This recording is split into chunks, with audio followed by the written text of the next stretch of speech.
Good evening, everyone. I call to order the regular meeting of the Lakewood City Council on August 10th, 2026 at 7:03 p.m.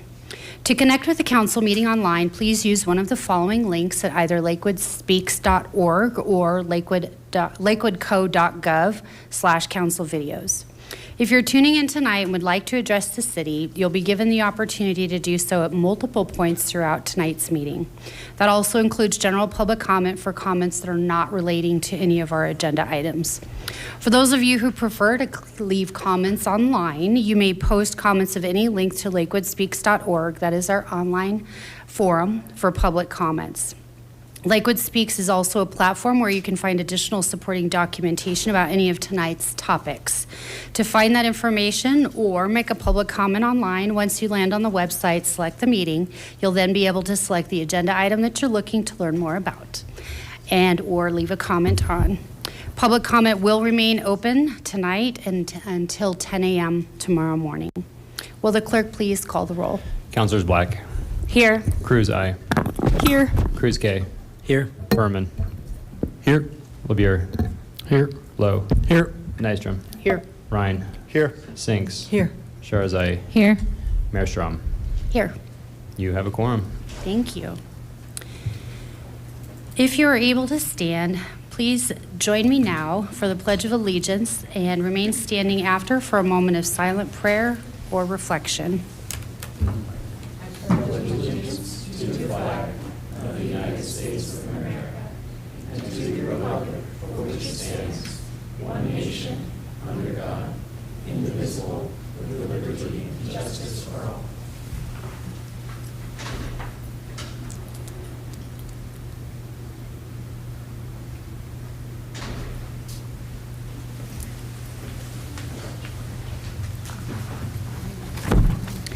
All members of the City Council have the responsibility to comply with the terms of Charter 7.2B and excuse themselves from voting on any matter in which they determine they have a personal, financial, or business interest. The City Council is empowered by Charter 7.2B to agree by unanimous vote, excluding the member at issue, to excuse any member of the council from voting on a matter in which they determine such member has a personal, financial, or business interest. All right, and this brings us to our initial public comment on non-agenda items this evening. So this is the first point in tonight's meeting where the public is invited to address the City Council on items that are not on this evening's agenda. This initial period of public comment allows for up to 10 speakers to provide comment on any matter other than an agenda item and will prioritize those with special needs. Speaking during this initial period does require signing up to speak with the city clerk in advance of this evening's meeting. There's no pooling of time during initial public comment period. The goal of public comment is to create an environment that welcomes all stakeholders to share their thoughts and concerns. Whether your comments are left here in Chambers or on lakewoodspeaks.org, I ask that you please direct those comments to the City Council, that anyone in attendance or online respect the decorum of council chambers and practice civility. And so that every speaker may be heard, I ask that everyone here in Chambers refrain from audible applause or audible support or discord with the speaker. For anyone who is in the audience that may be uncomfortable speaking here in front of the room, you are also welcome to leave comments online at lakewoodspeaks.org instead. Anyone, again, wanting to leave comment online, they will have the opportunity until 10 a.m. tomorrow morning. Please note that if you are speaking and have any handouts you'd like to share with the City Council, we'll ask you to provide them directly to the City Clerk, and those will be distributed to the Council following the meeting. You guys are all over here tonight. The purpose of this time tonight is for us to hear from you. This is a listen-only session. If you would like to engage in a conversation with your counselors, with staff, or myself, you may do so via phone, scheduled office visits, or an email. And with that, we'll go ahead and get started for our initial public comment. First, we have up Jamie Frederick, then C. Williams, then Brandy Burns-Carey.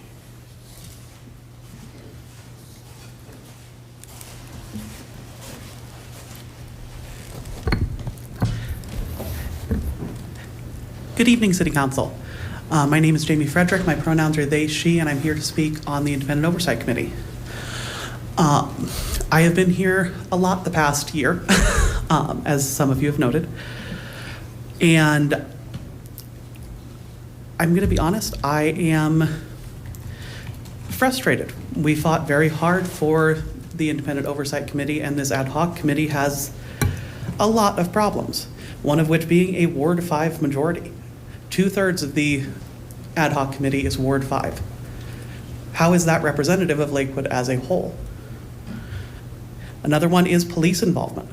There are several people on there who have direct connections to either police or city manager or city clerk.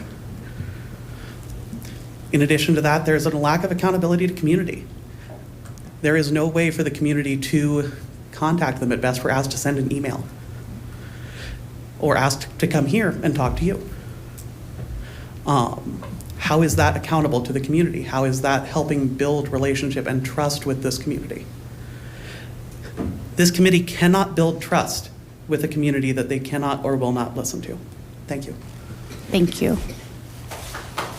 Z. Williams?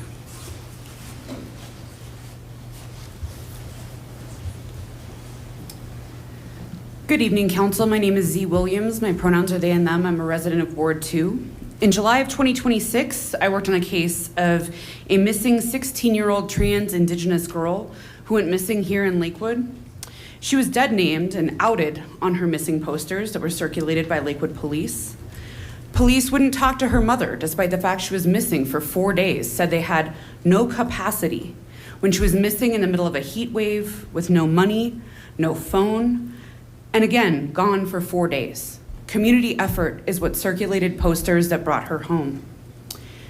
Since then, I haven't been able to get a hold of anyone willing to talk to me about the issues that arose from this, including emails that I've sent to people on this council. No one will respond. And I have no ad hoc committee to talk to. Where is the learning and action? July 2025 is when I brought Jax's ashes and put them right here. Another missing trans person who was not taken seriously. So let's talk about the ad hoc committee that we worked so hard for, that hundreds of people put effort into. I found out about committee openings 2 days before the committee closed for recruitment. I had no time to bring in our community leaders to prepare them or assure them that this was the place for them. And for folks who know organizing, who know our communities, the people most needed in those spaces often don't feel like they belong there until they are supported and convinced to do so. Do we wonder why impacted communities are underrepresented on this committee? Why there's no one from Ward 1, 2, or 4 on this committee? There's one person from Ward 3. And as a resident of Ward 2, I will tell you my community is on the front line of issues, of conflict, of accountability, of transparency with policing. 2/3 of the representatives are from Ward 5. And many of the individuals, just doing a basic power map, a Google search of their names, are sympathetic, aligned, working with, or in personal relationships with law enforcement. The first meeting was announced to me 1 hour before it happened. As a working parent, how do I get here? How do I participate? By the end of the month, Lakewood Police will have had mics at 50% of the meetings, and community impacted will have had none. This is not transparent. This is not accountable. It's not what we asked for, and frankly, it's not what we need. At a time and day where people from our communities are worried about being terrorized, targeted, and subjected to violence by the police, we need true accountability, and we need to feel like we are heard and seen and represented. And so I'm asking you, please hit pause. You have power. The process isn't going well. Stop it now. Redo it, change it, make the things that you need to happen, so that we can tell a story of the rails were going off a bit and we changed it, instead of the community that fought for this now opposes this body. Thank you. Thank you. Brandy Burns Carey, and then Jesse Prophet.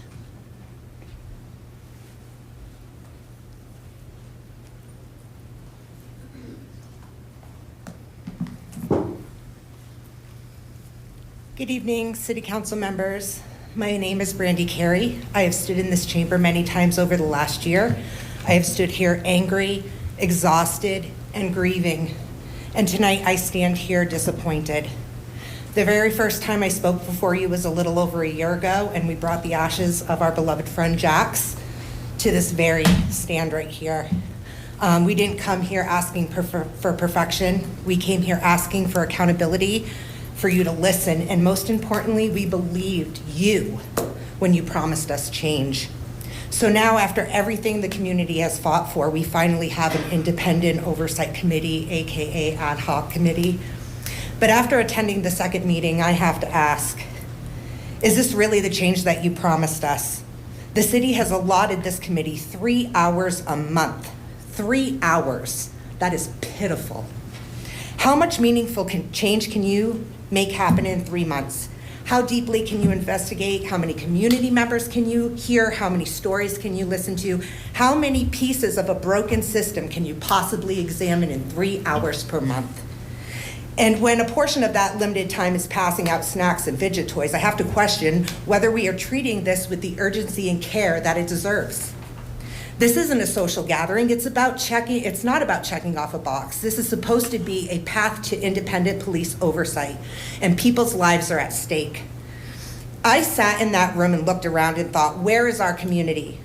There is one transgender person, one other member of the LGBTQIA2S+ community. There is one Latina member with a significant experience working as a civilian in police departments, but whose husband is a law enforcement officer, another who is on a board that runs retreats for police, and another who is on boards of several city commissions. I want to be clear, I am not questioning their character or their qualifications. When you create an independent police oversight body, perceived conflicts of interest matter. And where are the other voices? Where are the indigenous voices? Where are the Black voices? Where are other people of color? Because that is all white, except for that one Latina woman. Where are the people who have personally experienced discrimination, mistreatment, or the lack of accountability from law enforcement? Because the people who came into this chamber demanding oversight were diverse. And 2/3 of the committee come from the 3 Ws, which is Ward 5, the whitest, the wealthiest ward, the 3 Ws. They don't typically have problems with mistreatment of police. Where's the community this committee was created to serve? And now it appears that because the committee only has 3 hours a month, they don't have enough time to actually meet with community members and hear their experience. Instead, we may be directed to an email, to submit online comment, or to come here. And I sat there and wanted to tell them, we came here 6 months, twice a week. You guys don't want to see our faces anymore. We saw it after the first month. They were sick of us. You were all sick of us. I have so much more here, and I know that my time has expired, so the last thing I have to say is, how can you create change with 3 hours a month, limited community engagement, limited representation with favorability towards law enforcement?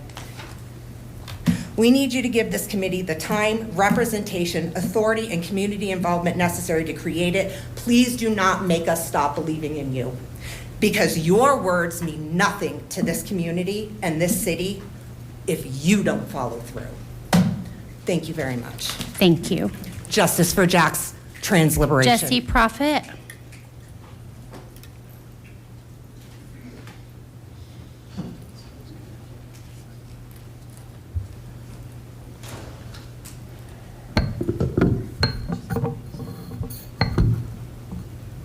Hello, City Council. My name is Jesse Prophet, and I am with the Colorado Springs Alliance Against Racist and Political Repression. Our Law Enforcement Transparency Advisory Commission was cited as an example of oversight in Colorado while you were creating the ad hoc committee. Since then, LETAC has voted to disband themselves due to fundamental issues with the body. I've come up here to warn Lakewood City Council that you have to do better. LETAC was created out of public outrage over the unjust shooting of Black 19-year-old Devon Bailey and how CSPD had protected his killers, Alan Von Land and Blake Evanson. LETAC was given a mission of improving communication between the police and the public, but wasn't given the teeth to actually demand information. This assumed the issue was a lack of communication with the police rather than police misconduct. This influenced its composition, its relation to CSPD, and its practice. In his final years, over half of LETAC's members were either directly or indirectly connected to the CSPD, including one member who was the executive director of a police union.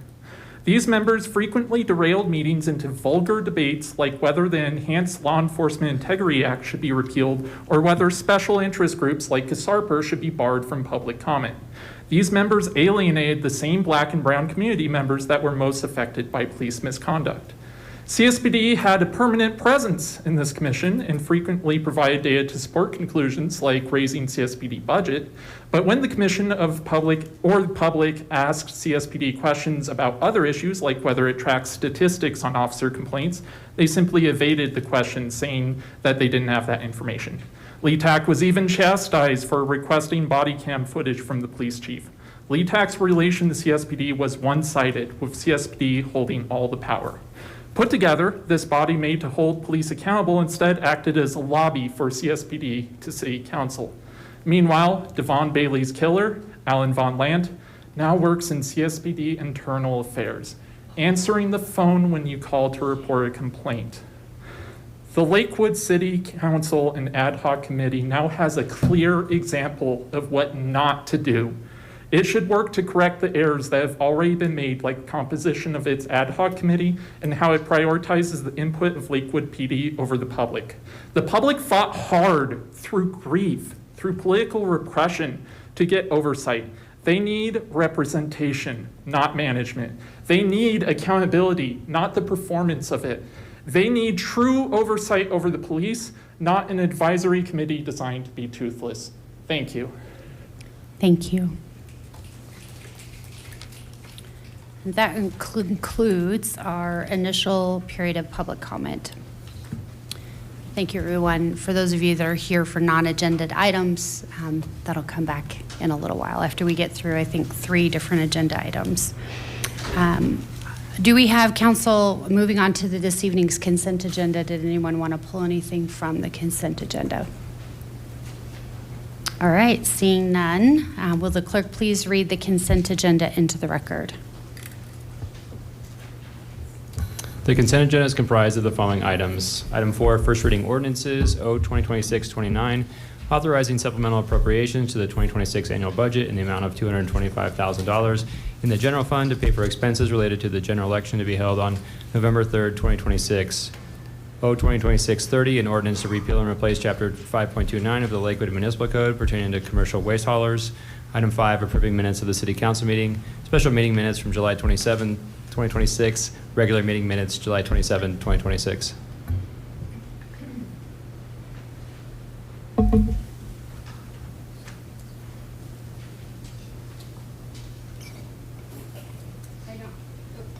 I don't have public comment lists, so one moment.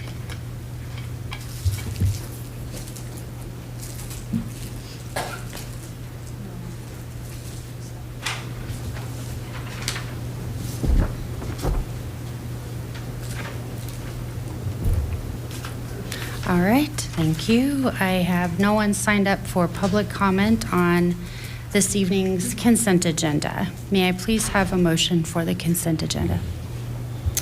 Mayor Strom, I move for the approval of the City Council minutes, order all ordinances introduced on first reading to be published, and the Denver Post with public hearing set for the date included in the ordinance, all of which are included in the consent agenda items introduced into the record by the city clerk. Second. All right, we have a motion on the floor and a second. Any council questions or comments? All right, seeing none, please go ahead and cast your vote.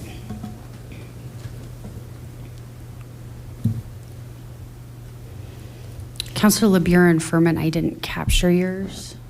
Can you vote again, please? All right, thank you. Our math is not adding up, Mr. Rob.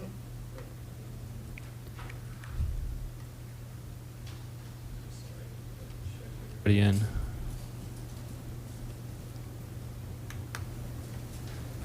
There, that should take care of it. Can you display votes now, Mayor? They're all locked on my screen. I can unlock all of us. Right, okay, yeah, okay. How about now? Okay, everybody please go ahead and cast your vote again. There we go. Math works. That passes. 11 yeses and 0 nos. Thank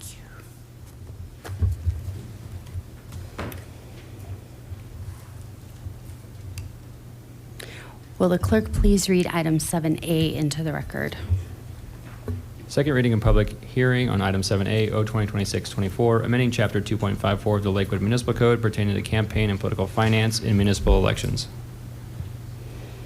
Okay, thank you very much. And for this, we do have a brief staff presentation from our city attorney, Allison McKinney Brown. Thank you. I want to keep this short because we did go over this chapter in a study session at the beginning of June, so you've heard all of these details. But just as a reminder, the revisions that are being presented to the City Council this evening are revisions that are for technical cleanup purposes to create a fresh code so that the City Council can come back as a City Council ad hoc committee and review it for substantive changes. So the changes that have been proposed are technical changes. I know that members of the City Council are interested in substantive changes. I know members of the community are interested in those, but staff stayed away from that and really focused on technical concerns. I want to go through the changes that were made or that were discussed at the study session, and just to be clear, there are 15 of those, and I can go through them pretty quickly. I should note that on the staff report, there is a long list. It's about 5 inches long of all of the places that numbers in parentheses were inserted. We just put that in there to let you know, yes, it said 45, now it says 45, open paren, the number 45, close paren. You guys don't care. It's just for clarity's sake, so I don't think you care about any of that. The substantive changes, or the ones that were referenced, the first one is in 254020. And I am going to take these in order so you can scroll through 254 and just follow along. So we are looking at the definition of candidate.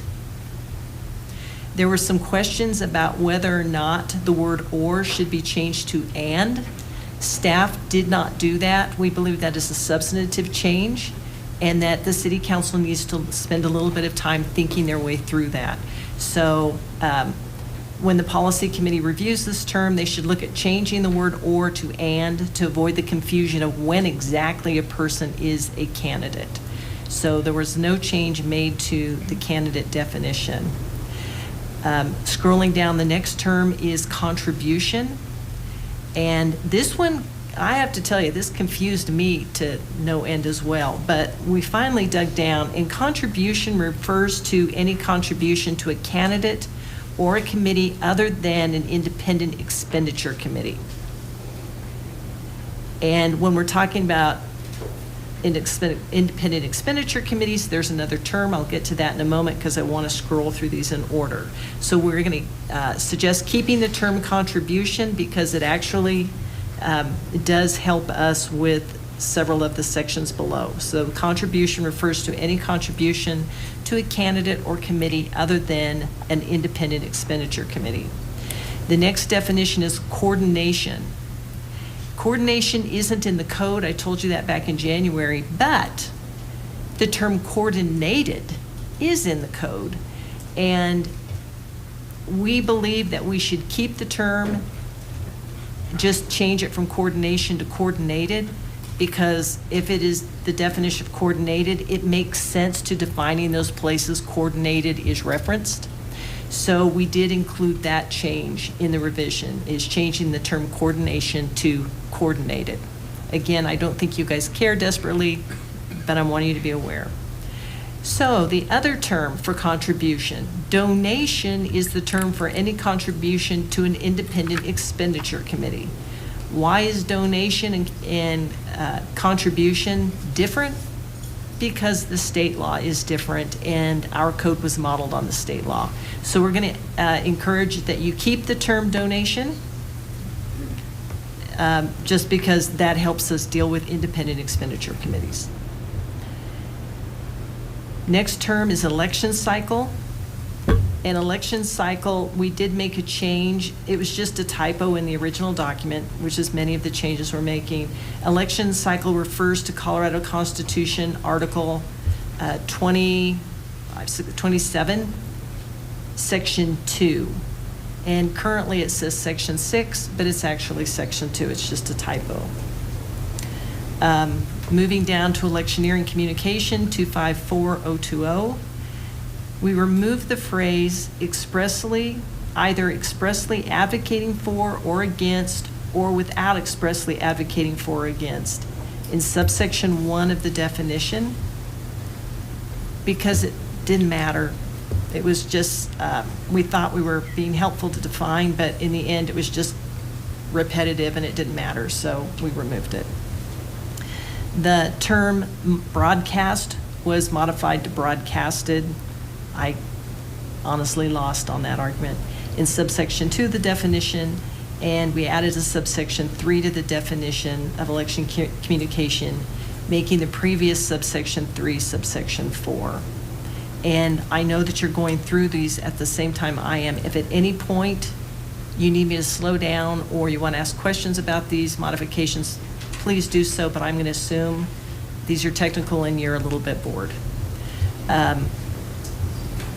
Next, we're still in 254020 and we're on number 7 of 15. Non-public information is a term used within the definition of coordination.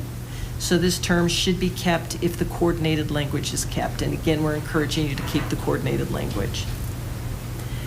254, now we're going to move to the next section, which is 030. So 254030 B2. We added the phrase citizen-initiated petition to a subsection heading, and also within subsections B2A. Again, it says petition in referendum. We just wanted to make it clear any form of citizen-initiated petition.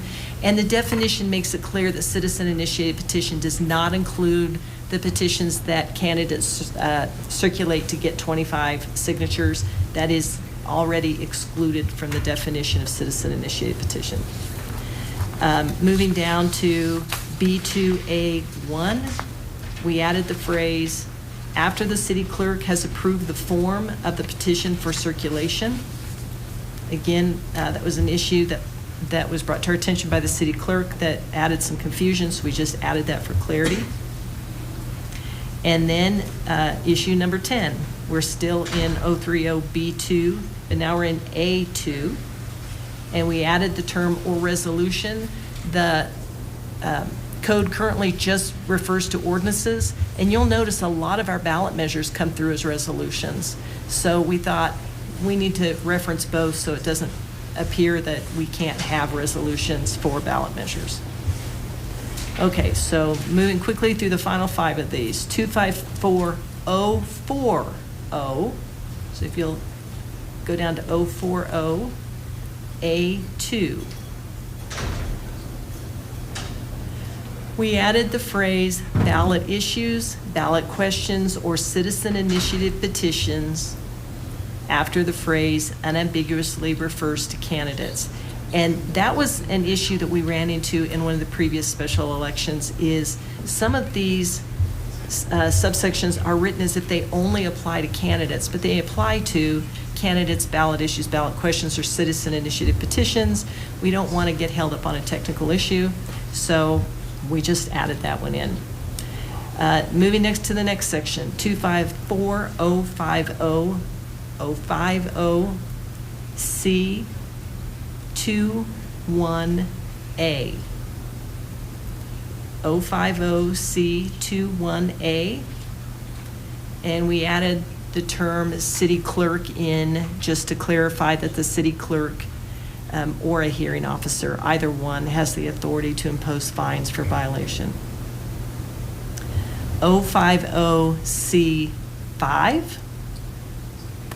It had originally been presented to you at the strikeout, which would have taken away the city clerk's authority to file a complaint. But what we've learned is the city clerk needs the authority to file a complaint. So we put, again, that was substantive. We didn't like that. So we removed that strikeout. So it changes it back to how it's currently written in the code. 254060, we're in the last two, you're getting through it. Changed all references to the city of Lakewood to the state or any political subdivision of the state. That would include the city of Lakewood. But one of the concerns we have is that the city of Lakewood is constrained from certain Fair Campaign Practices Act actions, and yet the state or any other subdivision or political subdivision can do those things. And that just seems, that was a difficulty we ran into. So just to make it very clear, within the city of Lakewood, when you're dealing with the city of Lakewood election, the rule applies not just to the city of Lakewood, but to the state and any other political subdivision of the state. And that's the phrase that came out of state statute.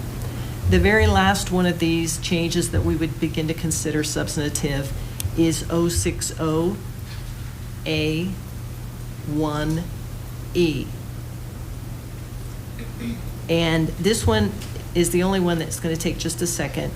We remove the phrase, "An issue committee is formed in support of or in opposition to the circulation of such citizen-initiated petition prior to such matter being identified as a ballot question or ballot issue." And the reason that was done is the goal was to create a moment in time at which the city clerk would be aware of citizen-initiated petitions. So the moment the city clerk becomes aware that there is a citizen-initiated petition, then the city clerk can begin to impose the rules. But just because people are off in the world talking about it doesn't mean the city clerk would be aware. So that's why the phrase was removed, is we didn't want to create an argument that the city clerk should have some kind of knowledge of everything happening in the city. It has to be when something's presented to the city clerk. So those are the things that we discussed back in June, and those are the revisions that were made based on those discussions. We don't believe anything else is substantive. It's all just those technical changes. Again, we would encourage the city council to have their own ad hoc committee when you get a chance to take a deep breath, because things are really busy right now. But at some point in the next 6 months to have an ad hoc committee, read through this with fresh eyes and look for those substantive issues that are important to you and to the community. All right, thank you, Ms. McKinney-Brown. With that, we'll go ahead and open the public hearing on O-2026-24. Mr. Clerk, did I have you read that into the record? Did I skip that? Yes, we did. Okay. I do not have anyone signed up to do public comment on this agenda item. This is 7A. We have had a couple of new people walk in. Did anyone want to speak on item 7A? Ms. Minton?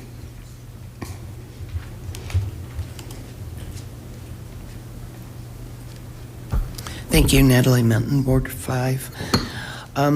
Something I would like to see written into a campaign finance oversight document would be assurance that the city is not allowed to spend public money on electioneering. That should mean we're not using our taxpayer-funded newsletter, social media, websites to be telling voters how to vote. And that's what occurred. And so while there's more oversight looking on citizens, which, I gotta laugh, knowing the history, anyway, there should not be taxpayer money spent electioneering. We need that oversight. It's up to all of you, otherwise we have to do a citizen initiative, and that's a lot of effort with all the things going on.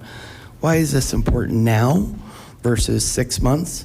because we've got some big ballot issues coming forward. And what my understanding is, right now the city council is okay spending taxpayer money electioneering. Meanwhile, there's a sign back there that says citizens can't talk at the podium. So, let's choose one way or another, but we don't have consistency. I'll be talking about some of the ballot issues later. Thank you. Thank you. If we are going to use the newsletter, we go back to the old days where there is something, a pro and a con, like a blue book. But when there's only one side, that's wrong. And that's what occurred recently. Thank you. All right. Do we have any initial questions from the council?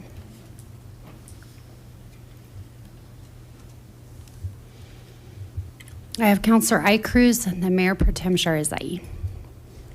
Thank you. Just wanted to ask a couple of clarifying questions that came from public comment both on Lakewood Speaks and just right now. So first, regarding the need for reporting contributions of at least of $100 or more than $100. I think some folks, Ms. Kentner pointed out that there was a little bit of inconsistency in language. That might have just happened with how some things were moved around. So was the intent of what we had previously 100 or more than 101 cent? The intent is 100 or more. Okay. Do we need an amendment to ensure all of the language reflects that, or is that just cleanup? If you'd like to amend it just to make sure that the language says exactly that, we've had a lot of eyes going over this, but quite frankly, it's a heavy lift, and the idea that there might be a phrase in there that didn't get changed is not impossible. Okay. I will work on finding the exact language for that. The second piece that I just wanted to clarify, a comment was just made about the city not being able to spend funds on electioneering as a policy. My understanding was that is already our existing policy. Is that correct? It's not the policy, it is actually in this code. Yes. And it states that the city council may not spend any money advocating. I think the confusion comes down to is that our code follows state law and allows the city council to pass a resolution of support. And the resolution of support can be published like any other resolution. That is outside the scope of this code. It's specifically called out, and it would be called out if we were still under the state code.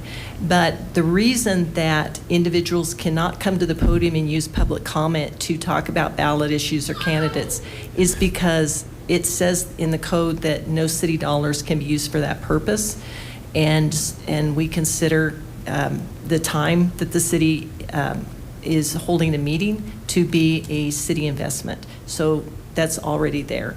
If the city council should at any point want to look at that, again, that's hugely substantive and should be discussed by them. Thank you. And I think also maybe the terms electioneering has a particular meaning that some folks may interpret differently. But electioneering relates to a specific time after a question has been set and in proximity to an election. Is that correct? Yes, and that definition of electioneering was cleaned up so that people would be less confused by it. It specifically, we didn't actually have a definition of electioneering. We follow the electioneering definition that's in the state law. We just have electioneering communication. Okay.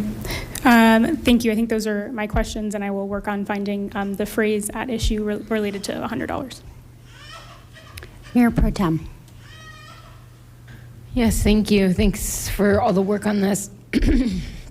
Excuse me. This is, I think, the fourth time that I've had to go at 2.54. So just a reminder, this is a living document, and it is not unusual for this to be looked at. And I think that we're seeing some public comment come up that just reinforces the need for us to bring back the ad hoc committee on this point. My question was just around the recommendation is for coordination to be redefined recategorized as coordinated, but the strike through is completely. So there's not just a renaming of coordination to coordinated. So I want to make sure that we were aligned in keeping that definition, but renaming it as appropriate. What we would like you to do is adopt the list of substantive changes as presented in the staff report as an amendment.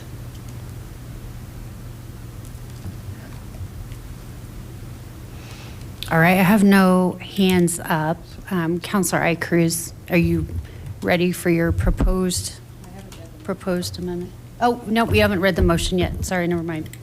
May I please have a motion? May I move for the adoption of ordinance O-2026-24 on second and final reading? Second. All right, we have a motion on the floor and a second. Do you have an amendment? Or two? Are you doing something too?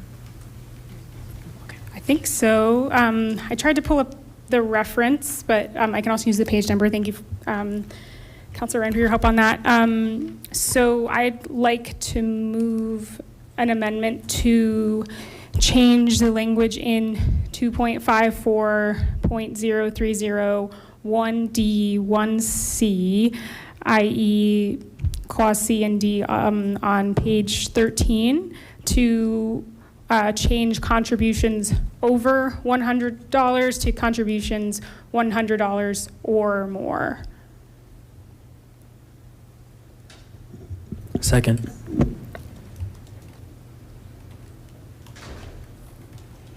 All right, we have a motion on the floor and a second. Any discussion on the amendment?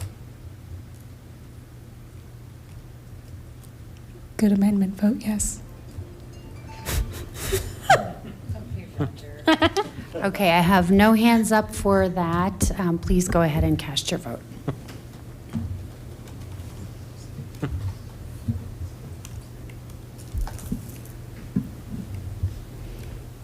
That passes 11 yeses and 0 noes.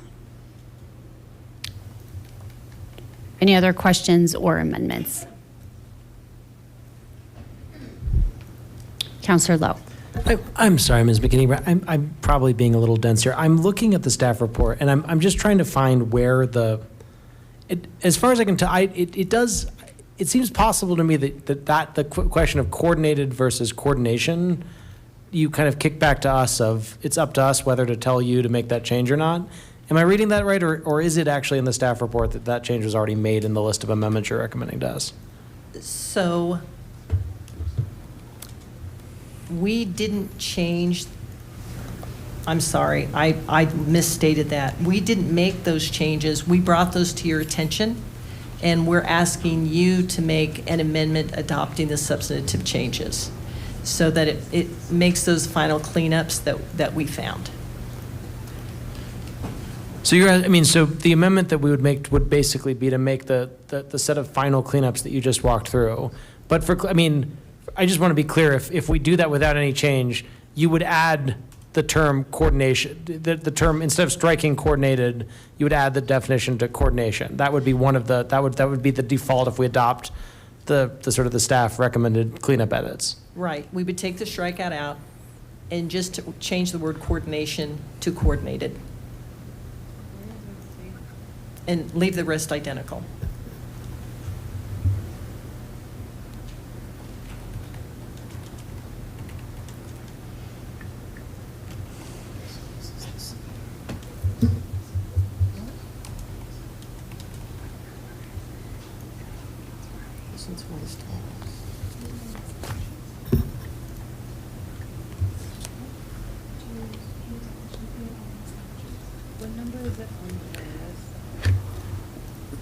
Councillor Icruz, did you have some clarification? Thanks. Just wanted to point folks to, this is the definition of independent expenditure.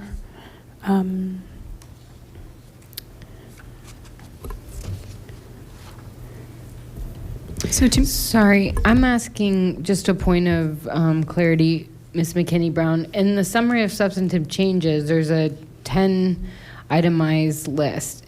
Point me to where that change. So your recommendation is adopt that. And that will include coordination to coordinate it, but I may be missing it.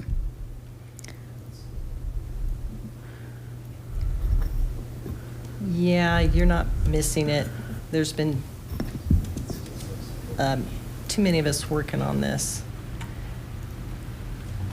Oh, there.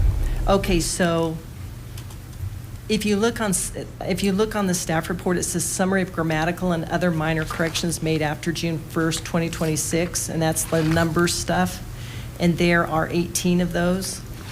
Those are already included in. But the summary of the substantive changes that I just went over, with election cycle, electioneering communication, adding the citizen-initiated petition, those are 10. I included an additional 5 because they were brought to our attention, but we didn't do anything with those. So 5 of them that I was reading out loud were things that we suggest that you look at a little bit further. But the 10 substantive changes is on the staff report, summary of substantive changes made after June 1st, 2026.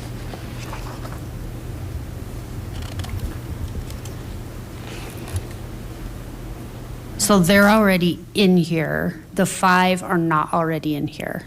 The other 5 that would be done by we'll call it the new 2.54 committee. For purposes of clarity, can I just read into the record the changes that we're asking you to adopt, and you can say so moved, just so everybody knows exactly what we're talking about? Because Yes. I don't want anybody to be confused. That's not helpful.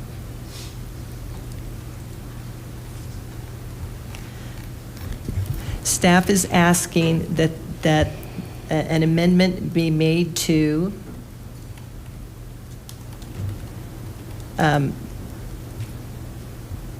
ordinance as presented, to keep the definition of contribution found in 254020 as is, to change the word coordination in 254020 to coordinated, to keep the term donation found in 254020,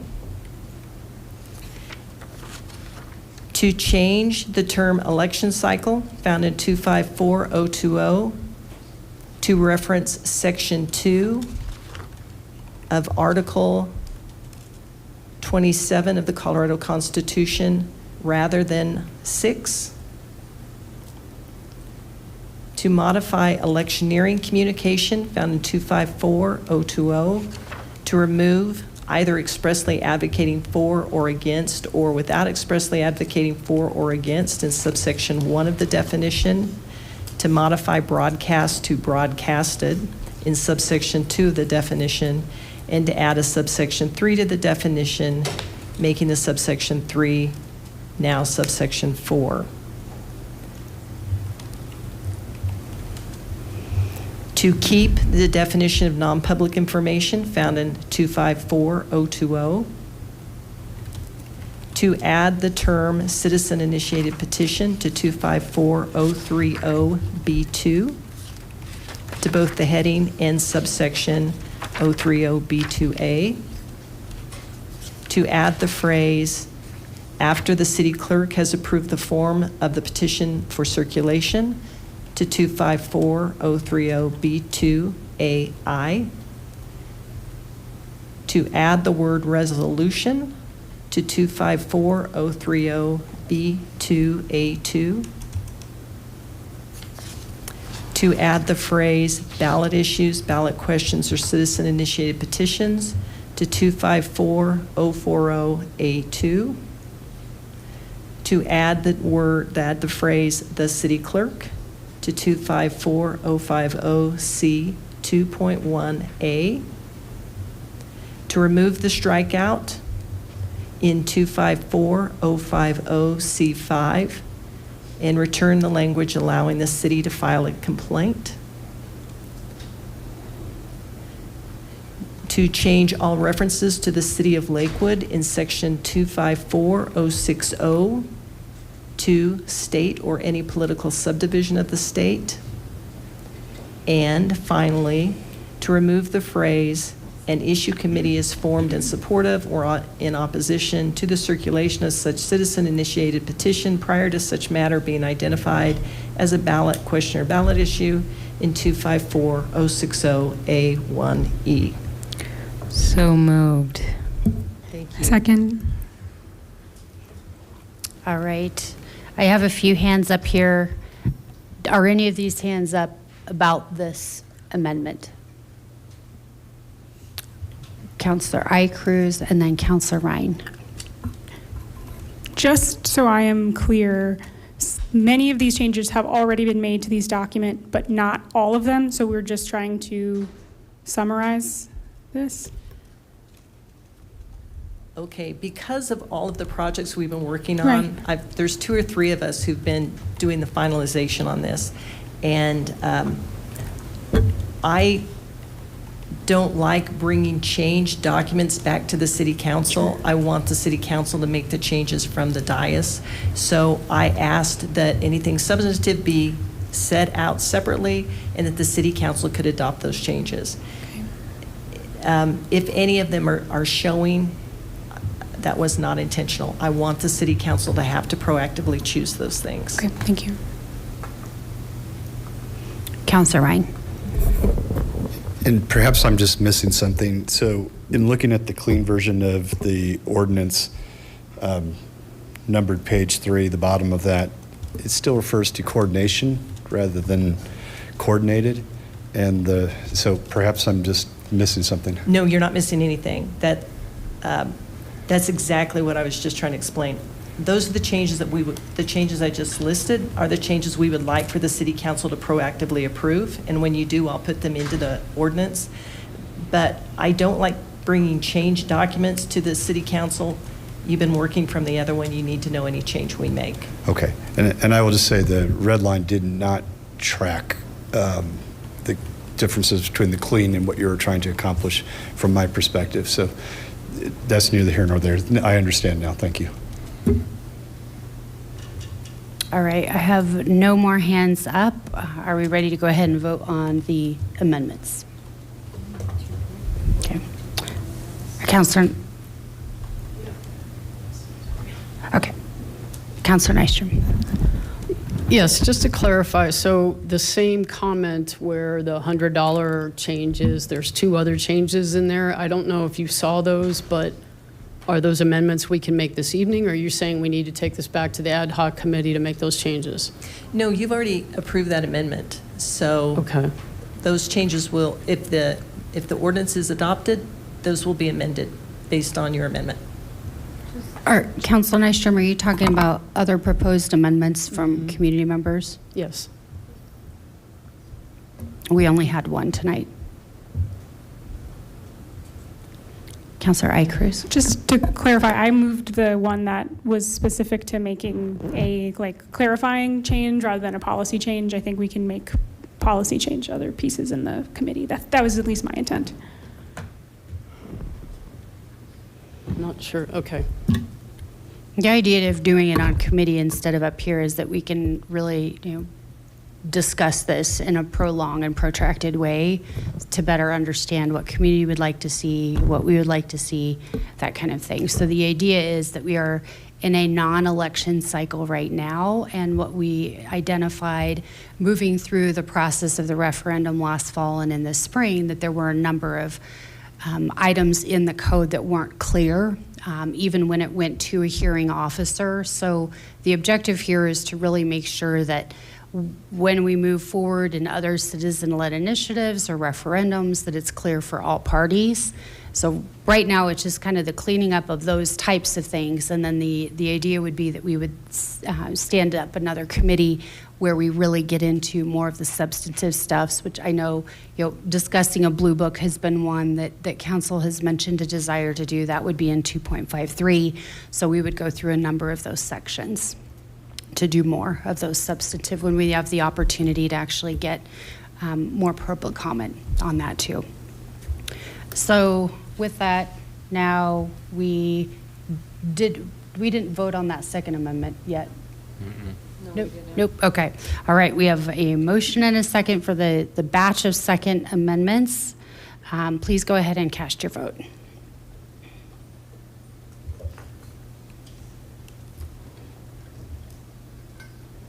All right, that passes 11 yeses and 0 nos.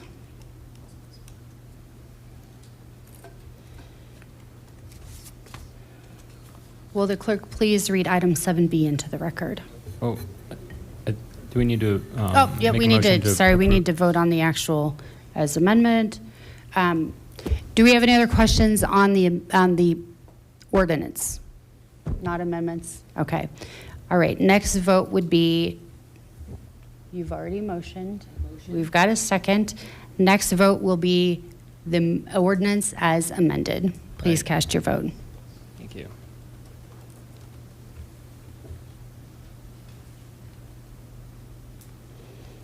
That passes 11 yeses and 0 nos.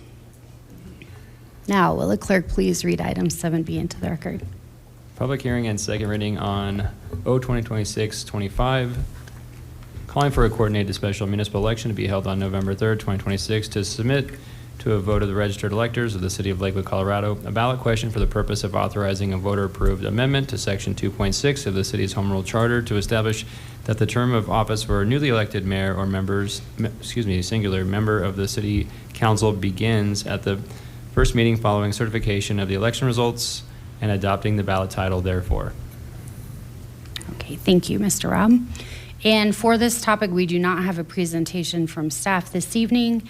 I will just hand the floor over for a moment to the chair of our Charter Review Committee to say a couple of words, not necessarily just about this one, but we're going through, I think it was at 3 or 4 in total that we'll be voting through. Councilor Ryan, if you just want to say a few words overarching about the changes, and if you want to hit on 2.8 at this point, we can also just roll that in.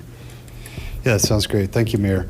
So those, of course, everyone up here was at the study session, but just for our public, we did have an extensive discussion at a study session. Most of these are fairly cleanup. So like in section 2.6 right now, if you have the election, but we tend to have to wait before people can get sworn in because we're still waiting to certify. So we tend to end up canceling the next city council meeting. This will help clear up some of those types of things. And on the property taxes, there's some old references to language that it doesn't work quite as well. Yeah, so there's, could we, Mr. Robb, could we put that up on the screen for those who are able to see here? Thank you. So this is the Section 2.8 is the only one that we didn't talk about at the study session. And in fact, what we were directed, the Charter Committee was directed by City Council to come back and say, we would like you to make a recommendation to us on how we might approach council vacancies. So from time to time, a councilor may, for various reasons, resign before the end of their term. And how do we approach those vacancies? Denver and Lakewood, I believe, are the only ones that don't have an appointment process. And so, and this is our current language. So we're supposed to have a special election within 90 days of a vacancy occurring. And if you go to the next slide, Mr. Robb. The Charter Committee talked about a number of different options, and we landed on one that is currently followed by Loveland. Basically, if there is any election, whether it's a municipal election or a statewide election that's going to occur within 180 days, then there can be an appointment. So if you think of it like someone might resign in August. We're supposed to have an election within 90 days, August, September, October. So we have to have an election in October, and then we have another election in November. It kind of makes it a little bit tricky and a little bit nonsensical in some ways. And so that's one of the concerns that the Charter Committee came back and said we can address that by saying if there's going to be an election with 180 days, then we'll appoint somebody temporarily and then let's have that election. Just real quickly, we can blow through a couple. No, if you go forward, go from 2.8. Why don't we wait till we get Okay. to 2.8 to actually go into the details of it? Okay. So That was just the first thing that was up on the Yeah, slide, I sorry. jumped straight to Okay. 2.8 instead of 2.6. I apologize. That's fine. I know there's a lot here. So, with every city, there's a charter. A charter is basically like the city's constitution. And the city of Lakewood has not had updates to our charter or constitution in 20-ish years.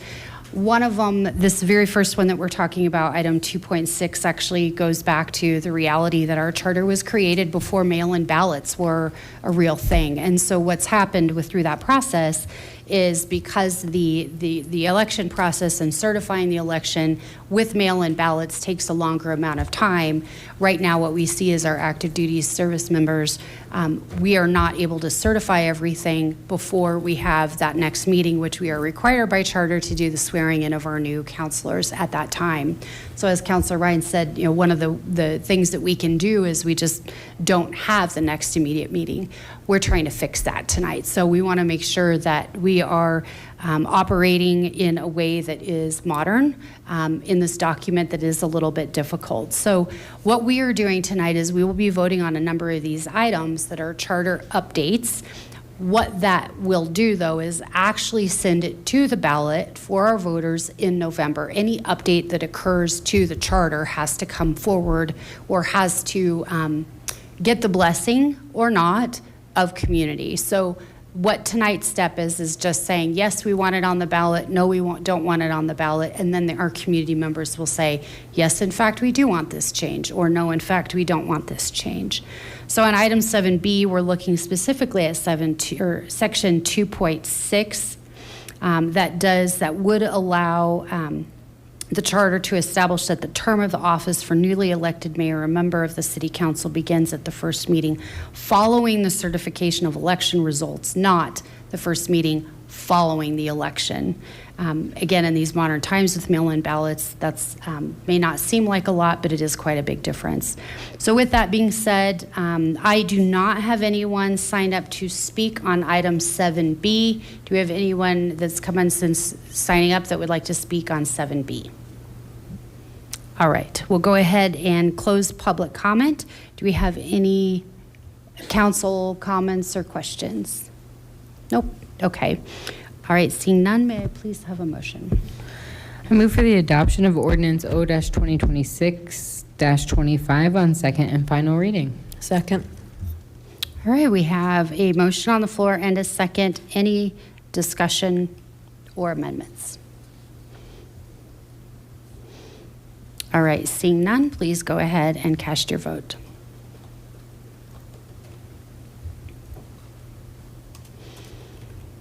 And that passes 11 yeses and 0 noes.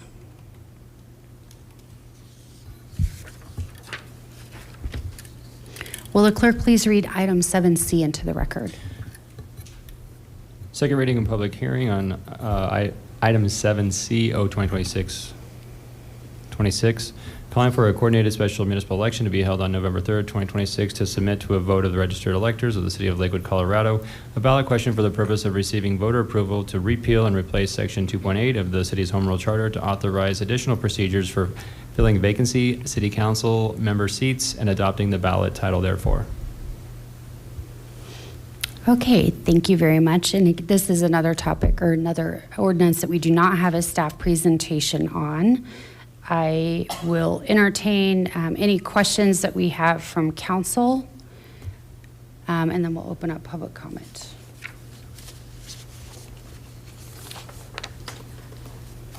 Councilor Lowe, then Mayor Pro Tem Shirazai. So this was kind of, Councilor Ryan already did a great job of explaining this, but just so that to kind of, since that the numbers I think get complicated, the way that this amendment, so to say one more time, the way that the current charter language reads, if a vacancy happens within 90 days of a regularly scheduled election, then the election happens in that November. If the vacancy is more than 90 days out, then there's a special election. This charter change basically, as written, makes a change that says if the vacancy happens within 180 days of a November election, but more than 90 days, then there would be a vacancy appointment. If it happens more than 180 days before, then there would still be a special election. So effectively, if the vacancy happens to happen between about early May and early August, there would be a vacancy. If the vacancy happens before early May, there would be a special election. If the vacancy happens after August, then we would just wait until the November. That's the gist of what we're currently proposing, right? Yes. Okay, great. And my apologies, Mayor, to kind of messing up our order. No, and Councilor Ryan, my apologies for skipping over when I said you can describe 2.8 when we get there, and then No, I that's didn't. okay. Do you have more to say before we No, go to no. more I mean, questions? I will just say that the committee did, or the commission did look at, I forgot what it was, like the top 20 in terms of population, how the number of cities or townships handle appointments. And like I said, Lakewood and Denver are the only ones from my memory that do not have an appointment process. And so this might help solve some of the problem. Mayor Pro Tem, and then Councilor Black. Thank you. I think this helps solve none of the problem. So I think that when we see where the vacancies typically hit, this sort of falls outside of that. And I'll speak for myself, but I don't plan on supporting this as it's written. I don't plan on supporting it if a longer amendment is coming.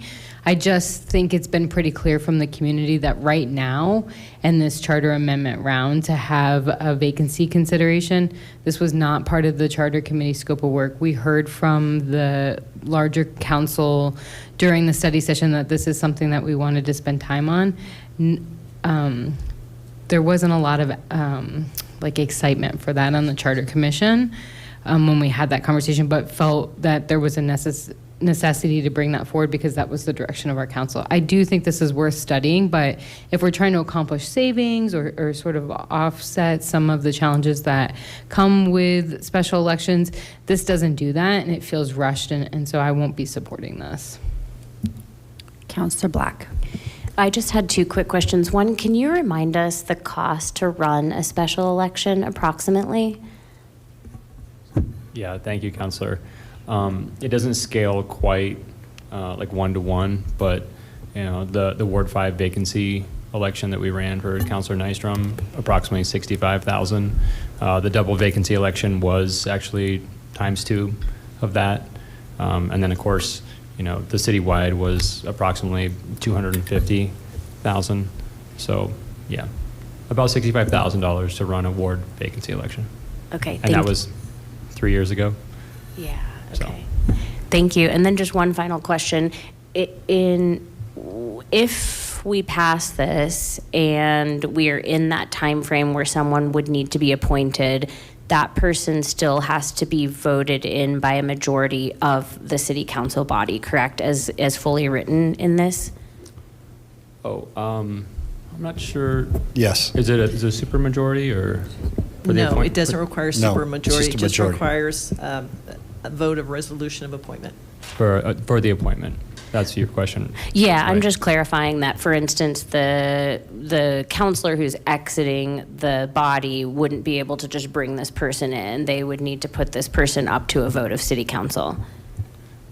Correct. Typically, it's, there's an open process for residents to apply, interviewed by the council, vetted by council, and then ultimately voted by council. Okay, great, thank you. Those are my only questions. Councilor Lowe. Yeah, I was sort of going to wait to get into the substance of should we pass this or not, should we amend it or not until after public comment, but since it kind of, the seal got broken on that, I'm happy to briefly respond to that unless the mayor would like to wait until after public go ahead. comment. Go ahead. Okay, I mean, I totally hear where Councilor Sherazai is coming from. I genuinely do. I think it's it's a very reasonable position. To just tip my hand, I mean, I shared this language with the council earlier today. I am planning on offering an amendment. I mean, unless it's just clear this is completely dead in the water, which it may be. I'm planning to offer an amendment to this language that extends the vacancy clock up to a full year. So the idea would be if a vacancy occurs a year out from November, but less than 90 days out, then there would be a vacancy process. My view, if we don't make that change, and by the way, Councilor Ryan, thank you again for heroically taking on the work of chairing the Charter Committee in the midst of 5 different things going on. And thanks for stakeholding this, which you did a really great job about. And I, in an earlier conversation with you, should have thought about the timing implications a little bit more carefully, and now have. I guess it's my view that as written, I totally agree with Councilor Sherzai that we shouldn't send this to the voters because it doesn't really address the thrust of the problem. I mean, I'm going to just speak very, very frankly. Overwhelmingly, when a vacancy happens, it's because someone gets elected to another office. They become mayor, or they get elected to the state legislature, or they get elected to become a county commissioner, or what have you. That typically, by the nature of the political calendar, happens between like November and January, inherently. And so overwhelmingly, that is when a vacancy will actually happen. Is it theoretically possible a vacancy could happen between May and August? Of course. Most of the time, if a councilor is like considering sort of the civic welfare of the city, is the councilor likely to hang on for 3 more months and wait to get into the 90-day window so the election could just happen with the November cycle? Probably. So as written, even though I understand this is what Loveland does, but with all due respect to Loveland, I don't think that this model sort of, it does something, but it doesn't solve the root of the problem. If we're going to solve the root of the problem, we should solve the root of the problem, which is we should have a vacancy process for when a vacancy is likely to come up, which is between November and January. I don't like the vacancy process as it exists in the state legislature. It's a problem. It creates a situation where far too often vacancy committees fill vacancies for up to 2 years. That's not good for democracy. I also, though, think that we candidly have a problem in Lakewood. As Councilor Black already called attention to, the cost of these special elections is real. It's considerable. It's a use of taxpayer dollars. But it's not just that. When, we're trying to sort of get great people to run for office, whatever you think about things, and it's already a lot to run for office, and going to someone and saying, hey, you're going to actually have to raise money and knock doors and run for a special election in January or March or April or what have you. And then you're going to have to immediately turn around and run again like 4 or 5 or 6 months later for a second election for the seat. It's asking so much of the average human. And some folks on this dais have been through it, and hats off to you, because it's a lot of work. But I just don't think it's good for the process. I genuinely don't. And maybe most importantly, special elections I don't know anyone that likes special elections. Candidates don't like them. Voters don't like them. Most voters don't want to be asked to vote on a city election, a council election in like the cold of January or over the holidays, or for that matter in April. They want predictability. They want to know that like November is when they vote. I've been told November is voting day. And that's reasonable. Like people shouldn't have to like engage and really do their research on candidates ideally more than once a year. That's already quite a bit. So we see that importantly because turnout is lower for special elections. So for all those reasons, this change should be made. And if we're going to like do this, we should do it right. And that means accepting the amendment that I'm going to offer and backing up the process for a year. Importantly, no appointed member of council would ever serve more than a year, right? Because they would at most be in there for a year at the absolute maximum before the next November, and then they would have to stand for election. And I think that's like a reasonable compromise. I am going to, if this is amended in that way, I would vote to refer it to the people just because I really hate the idea of just sitting on that challenge for 2 more years. And I think we should like put it to people now and give people the chance to fix it.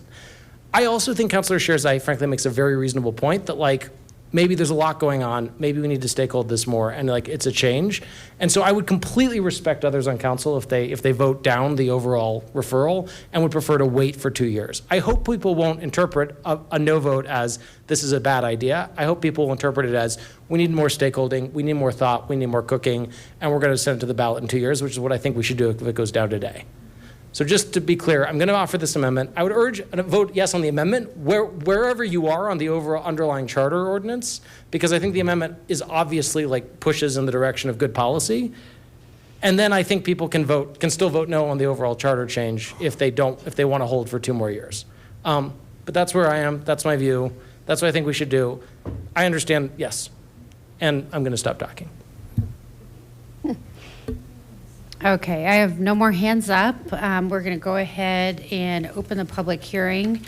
Do we have, I've got one signed up to speak on this item 7C. Ms. Menton, the floor is yours.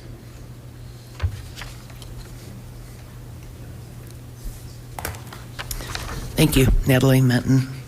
Lakewood voter. And I'm happy and okay with voting in January or December or February versus giving up our right to vote because it's inconvenient and now maybe up for a year. No on the original. I thought this died off in the Charter Committee, ad hoc committee, so I don't even know why it came back, because it was very lukewarm, if that. But then it popped back up. And so it's, especially with potentially 2 members, I mean, here, possibly vacating their seats coming up quickly, and only written in here unless there's 3 vacancies, so that's, convenient numbers there. But it's turning, resigning from a seat, vacating that seat into like a casual thing. But don't worry, it's okay. We won't inconvenience anybody because City Council will appoint somebody. And, they'll go through interviews and maybe we'll get some public comments on it. But this is just a terrible idea, frankly. They're giving up our right to vote. And I know there's members of you that I'm willing to bet, I'm not much of a gambler, but there's members of you who agree with me. This is not worth it to give up our right to vote. Just as a matter of convenience, God help us if that's what we turned into. It's inconvenient to drop off a ballot and actually, whip out the pen first and do a little bit of research. We're in the golden age, social media and all this stuff. It happens, it works. So somebody runs for a vacancy and runs again, do it. That compared to giving up our right to vote, that's a bad idea. Capital _ bold font. Bad idea. So I'll be back in a little bit for another one of these. I hope this just gets tabled. I was going to speak earlier on the appropriation for the $225,000 for the election.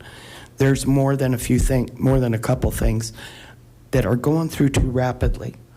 And when we get to the property tax, we'll have much more discussion. We're deciding things at the last minute. What I would have really liked to have seen is more of a public comment period actually during those charter ad hoc committee meetings. And the same goes for the budget and audit committee. So we're bringing citizens in for public comment, convenient method, before we get to a night where we make the decision.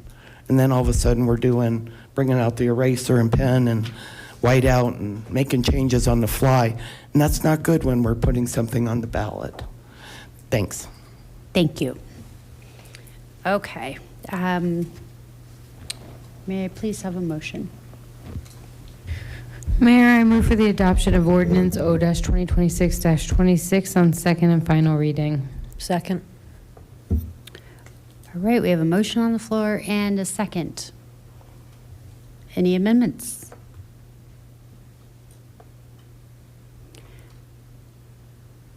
Councillor Lowe.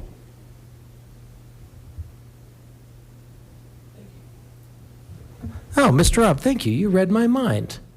You're so awesome. Thank you. Okay, that is the amendment I'm about to move. So I would move the following amendment. In Section B, strike 180 days and replace with 1 year in both places it occurs. Strike Section C, as it is now not necessary. There will always be an election at most 1 year away, and no vacancy appointment would ever last more than 1 year. And then finally, in the ballot title language, which you can see up there, maybe Mr. Robb, you could just scroll down a little bit so that it showed. There's the full, and I just want to strike specifically, elections based, or special elections based on the timing of the vacancy in relation to what you would simply insert, if you scroll down, Mr. Robb, you'll see, the strike or in place isn't there. So I want to strike, or special elections based on the timing of the vacancy in relation to and simply insert until and then similarly strike 180 days and replace with 1 year. And the full amendment with the exact strike through is in everyone's inbox. So you can see there how the ballot language would read with this change. So it actually makes the ballot title language even more streamlined. To be very, very clear what I'm advocating for, elections are important, voting is important. I'm not saying that we should surrender that. What I am saying is special elections in January or March or June are incredibly awkward. A vacancy process, as Councilor Ryan points out, is a standard in literally every city across the entire Front Range except Denver, which has far, far, far more scale than other cities. So this simply aligns the vacancy process, our vacancy process, with what other city councils do. Voting is important. Of course, we should have the people vote on who represents them on council, but let them do that in November when they're used to doing it, when turnout is higher. Better for candidates, better for elections, better for people, better for democracy. Good amendment, vote yes. And again, you can vote yes on the amendment and still no on the underlying referral if you want to hold on that 2 years. Second. All right, we have a motion on the floor and a second. Councilor Ryan, is this about the amendment? You have your hands up.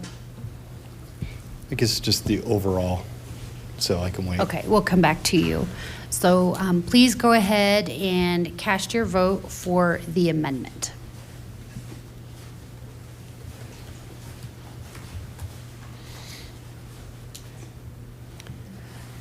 That fails. 4 yeses, 7 noes. The noes being Strom, LeBure, Ryan, Cruz, K, Sharizai, Sinks, and Nystrom.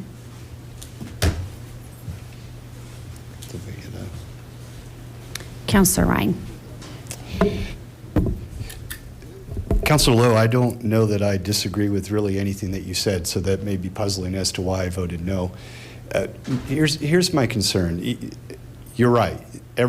Just about every city of any size in Colorado does have an appointment process. There are some nuances within that. Which one Lakewood should land on, I'm still a little bit uncertain. If someone said, which one would you like right now as you sit here today? I think your amendment is very reasonable. My concern is we put this up to a vote of the people, and we haven't really socialized it. We haven't really worked with our community on it. And just because of suspicions, fears, whatever the case may be, it goes down in flames when it's a perfectly reasonable approach. By the sheer fact that we just didn't do the work with our community to make sure that people understand what we're talking about and that they vote in a way that is logical and makes sense to what their values are. And if it does go down in flames because we haven't done the work, then I fear we just don't ever get a reasonable fix, if you will, a reasonable update and modernization.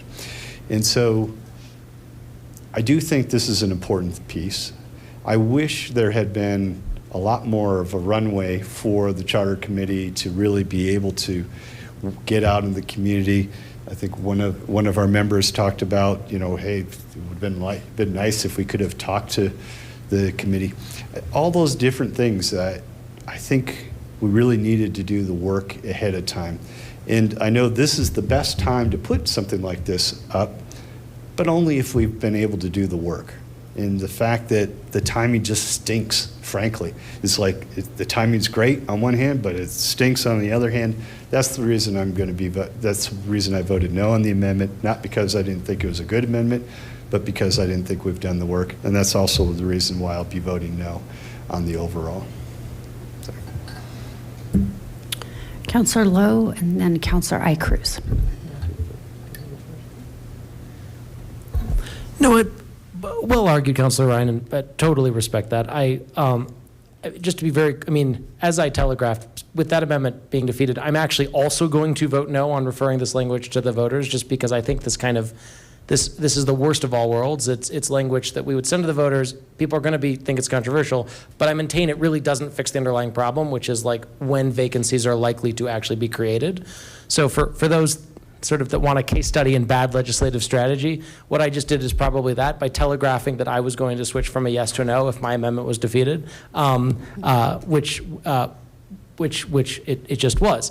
I say all that because I may have lost the battle on this front, and Councilor Ryan and Councilor Sharizai have a fair point. Like this there's a strong case this might require enough stakeholdering that we ought to wait, and I'm totally open to that.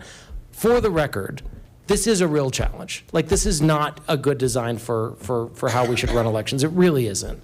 I just don't think that these special elections in January or March or June are like the right way to decide these consequential seats on council. They should be decided in November. Better for candidates, better for turnout, better for people being able to sort of figure out what's going on, and saves the city money, like a lot of money over time. So we're almost certainly going to have a couple of vacancies next year. We're going to have people that are going to have to run in special elections. Those special elections are going to be lower turnout, and they're going to cost the city money.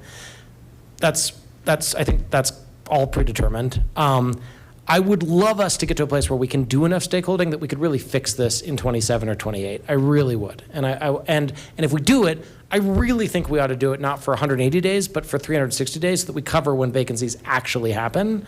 And I would urge, so fair enough, more stakeholding, more building support. We're not going to deal with it this November, but let's not drop this completely. And I would appeal to my colleagues, let's keep working on this and try to get to a place where we can actually have consensus on a fix that does special elections better, does the vacancy process better in Lakewood, and strikes the right balance. That's my appeal to folks.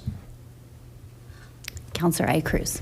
Thank you, and appreciate Councilor Ryan for your leadership on the committee and in moving this forward. I know that in the study session that this was a point of interest for me, and I was glad to get the plurality of council interested in starting the conversation, and I think that's exactly what we did. So I think for a lot of the discussion that's already been stated regarding why maybe this is not the exact solution, I think I will also be joining as a no, but I think that this was well worth the work of trying to figure out, it's important for our voters to know we are one of 2 cities in the entire state that doesn't have this type of a process, right? And so I think it's important for us to continue this conversation and move forward. So thank you for your leadership on that, and thanks to you and staff for your work on putting a proposal together to start the conversation. Councilor Black. Yeah, in thinking about this, I'm just thinking about a couple of things. So one, I just want to reiterate and make sure that it's clear to all of us that by voting yes, we're just voting to put this on the ballot. So it's going to go to a vote of the people in November. So I want to make sure that's really clear to anyone listening here or listening online, that we're not voting to move this forward. We're actually voting to take it to all of you through a direct vote of the people in November to see what you think we should do. I also just struggle with the equitability piece of someone who has the time, the resources, and the finances to run for office twice in a single year. And I just want to make sure that we're really mindful of that. So by appointing someone and then moving the process into the normal election cycle, arguably, and you can argue with me on this, we actually create more opportunity for folks to run during the normal cycle rather than only giving space for folks to run if they can do so twice in a single year and have the resources and funding to do that. And I just think about the ways in which that makes an impact. And finally, I just want to say, in my mind, if we can save the city $65,000 over the course of a couple of months, my gut wants to save the city $65,000 and to put that money into something else, knowing that we're going to then be opening that seat up within 6 months to a full election. So that's just sort of where I'm sitting on this. Thanks. Councilor Sinks. Thank you. And thanks again to Councilor Ryan for all his work. And we had one, and I was on the ad hoc committee, and we had one meeting, and then you must have worked overnight to gather up, 8, 12, I don't remember how many cities that you delineated on a beautiful table that compared what all of these cities do. And as my colleagues have said, yes, only us and Denver doesn't have something in place. And it's not because the citizens of Lakewood are the only ones that care about democracy and voting. Of course, every other city, they care about democracy and voting as well, but a process has to be put into place, and a reasonable process. I just think, wow, you have an election. I mean, it doesn't happen very often, to Councilor Lowe's point, but wow, would you want to have an election in September and pay $65,000 and turn right around and have to have another one in November. I don't think any of us would. I don't think any of our right to vote and democracy would be suffering because we put something else in place that we have right now. So yes, totally agreed that this, oh, and there's the beautiful table. Yeah, partial table and more that he put into place about all that was done. But so yes, this has to be discussed, and probably more in detail with more meetings for the public, etc. But come on, it's not because we don't care about democracy. It's because we do care about processes and things that should be put into place. Thank you. I don't have any more hands up, so I'm going to take a minute to say something. If anyone would like to speak before we vote, now is your notice to put your hand up. All about saving the city money. Absolutely, it's very important, and very important also that we are having election days at times that we really want to make sure that we're maximizing our turnouts. We're maximizing who we are hearing from. That's very, very important. I want to make sure that I acknowledge that. I just feel like this wasn't given enough time for the community. We weren't able to maybe co-create something that people felt comfortable with. So I'm very enthusiastic of us picking this up. And this is the beauty of, like I mentioned, it's been 20 years-ish since we've updated the charter. That is not typical. Most cities you will see a fairly regular updates as life changes. And so residents get used to seeing something every couple of years, every few years, something like that. We are committed. It's been 20 years since we've evaluated and gone through and tried to modernize elements of our charter. So we will continue that work, and I very much would be enthusiastic of this being one of the things that we look at next year or in the next iteration of charter work. But for this evening, I won't be supporting it. Thank you to everybody who worked on this, on all of these changes that we're going through this evening. Councillor Black. Yeah, just in closing, I want to say I hear my co-councilor saying we need more time, and I want to respect that for both the folks on the charter committee and my other co-councilors who are giving strong feedback that this issue warrants a more measured and a slower approach. But I would like to see it come back as well to what the mayor is saying, because I do think there's a lot of validity in looking at the ways that we can not only save money but create a process that actually empowers more people to come to the table, and I think that's really important. All right, that's the last hand up, so please go ahead and cast your vote. Yep. We're going to need to recast our votes. Okay, everybody please cast your vote.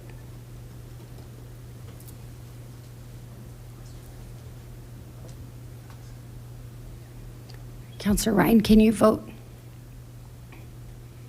There you go. Thank you. That measure fails, the noes being everyone.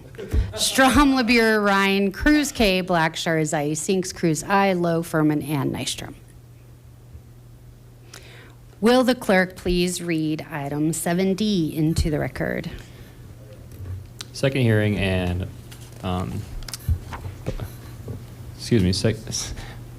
public hearing and second reading on O 2026-27, calling for a coordinated special municipal election to be held on November 3rd, 2026, to submit to a vote of registered electors of the city of Lakewood, Colorado, a ballot question for the purpose of receiving voter approval to repeal and replace section 12.12 of the city's home rule charter to require any increase in property taxes to be approved by a vote of the electorate and adopting the ballot title therefore. Thank you. Thank you. And for this item, do we have a staff presentation? Nope.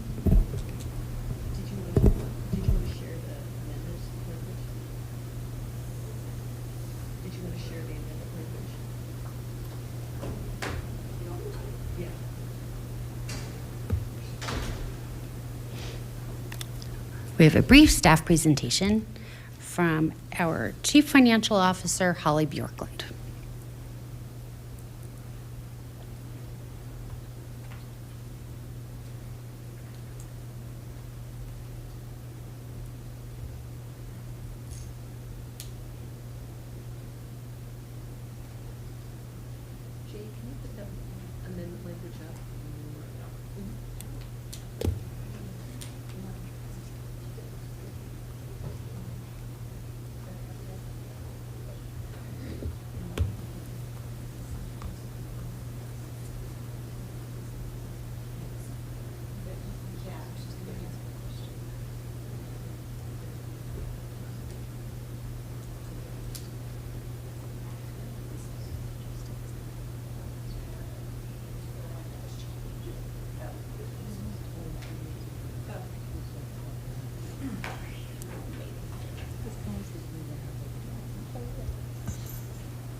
Can you hear me okay? Yep.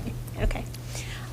So it was pointed out that there was a language not totally accurate in terms of a reference to the charter as it's stated today. So this whereas that's up there right now, the charter section 12.12 enacted in 1985 limited the city council.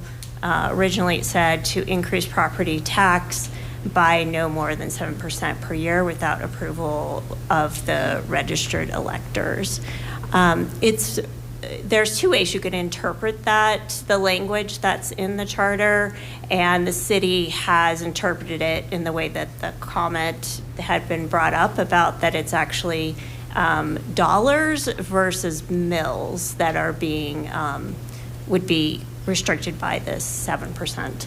So the language for the whereas was changed to Charter Section 12.12, enacted in 1985, limits the city council in increasing property tax in an amount greater than was levied in the preceding year plus 7% without approval of the registered electors. So it's just clarifying that it's really based the way the city is interpreting it. It could be read either way, that it's based on dollars versus a mill increase. And just for clarification, that's the fourth recital. Recitals are not part of the adopted law. Recitals are just an explanation so that people understand why the law is being brought forward. But if this change can make the community understand it better, then we're proposing that the city council adopt this modified recital. Again, it does not change anything in the proposed ballot language.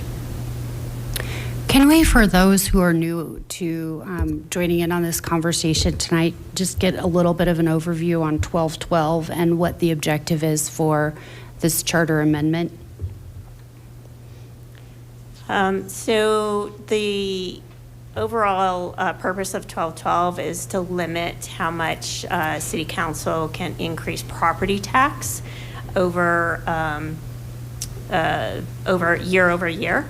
And that limit is 7% above, as it's mentioned in that whereas, a 7% above the previous year's amount. The reason for requesting the change of 1212 is, as the mayor had mentioned, the charter has not been updated for more 20 years or so. And the state had new law put in for the Constitution, Article 10, which is also referred to as Tabor, and that changes the way that we look at the world, really, from a financial perspective. So the purpose of changing this is there was a comment made about referencing why aren't we referencing Article 10? Because that's where it is referred to in the Constitution of property tax.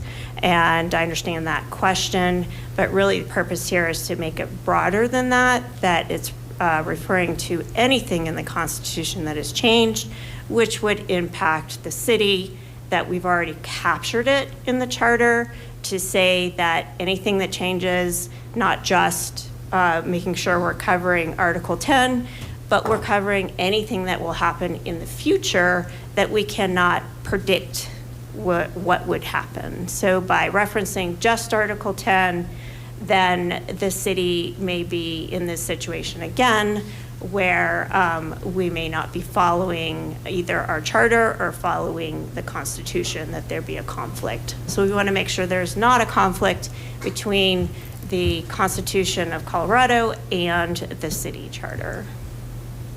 Does that answer your question? Yep, thank you. Do we have any initial questions on this item from council?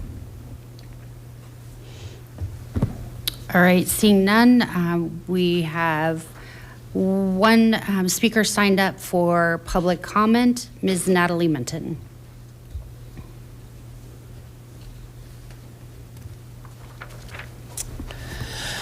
Natalie Minton, speaking regarding this issue. The very first thing, so I don't run out of time, we have a ballot title that I would consider defective, perhaps confusing, perhaps misleading, and that means the ballot question that's presented to the voters, which you would find in my document, page 3 of this ordinance.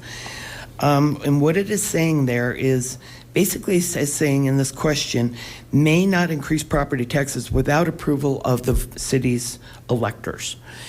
The issue, and then it was presented that this is really aligning with the Taxpayers' Bill of Rights, TABOR, Article 10, Section 20, which is true in a sense, because that old 7%, and I'm glad we're all getting on the same page where it's about revenue, not a mill levy increase, which oddly they argued against us when we said that back in 2022, 23. So I'm glad we're on the same page there. But what you were doing in this technical language, changing our charter, is you're saying we are going to abide by TABOR and the limit, which is a reasonable limit. It limits local property taxes on a local growth plus inflation. So it's that formula. But TABOR also says you cannot impose a mill levy without prior voter approval. And the prior is a very important word, prior voter approval. You can't increase that mill levy over the prior year without that voter approval in advance. By adding, the clock never started, so I guess I get 3 minutes. I have some good stuff to say.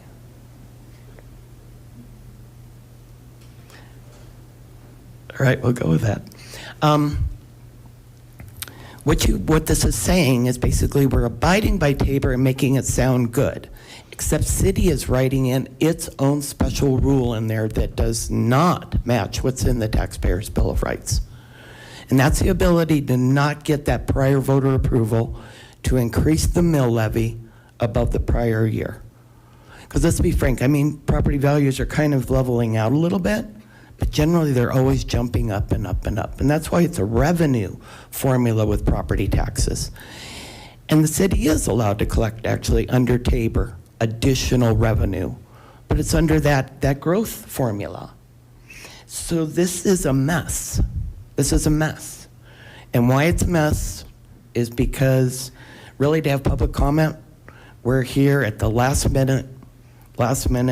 For me, it's less than 2 minutes now, where I get to explain how property tax law works, because that really didn't happen upstairs in the charter committee meeting. So where do we go from here? You've got a conflict with TABOR. We've got a ballot title that's defective, confusing, and not making the voter fully aware. God only knows if y'all, I mean, this is a TABOR issue if you do it. I assume you'll comply with the TABOR notice. We'll have a pro and a con statement. I'd like an answer on that. And what it comes down to at the end of the day, now that we finally got on the same page about what property tax limits are, and we had robust conversations in 1983 through 1986, I think, here in Lakewood when we were creating the charter. And this property tax limit that's in there was part of the reason voters said no, because council wasn't getting it. So now we're putting it back in.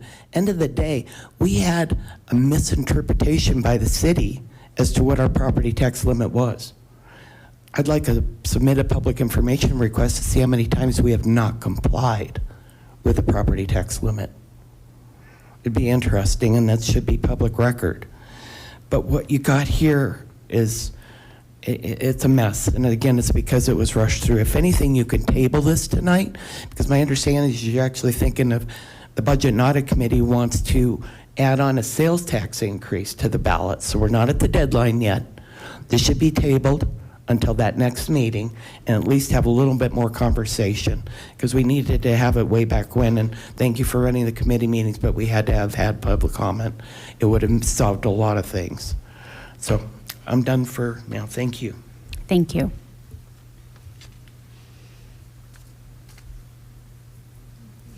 May I please have a motion?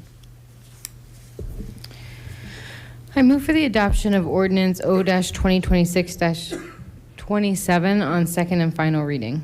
Second. All right, we have a motion on the floor and a second. Any additional questions, thoughts, or amendments? Mayor Pro Tem, then Councilor Ryan. Yes, I do want to formally offer the amendment that staff presented. I have it as the third recital, but the whereas, staff, do you mind putting that back up? Oh, sorry, I'm on the wrong view. So proposing this change to help with some clarity that was described already from staff, and this, in my understanding, is in the third recital. No, fourth recital. Yeah. Okay. Second? All right, we have a motion on the floor and a second. Any discussion about the amendment? All right, seeing none, please go ahead and cast your votes.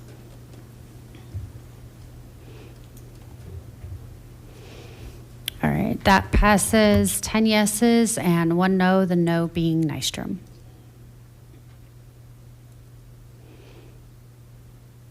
Councilor Ryan. It's just a question for legal. Do you,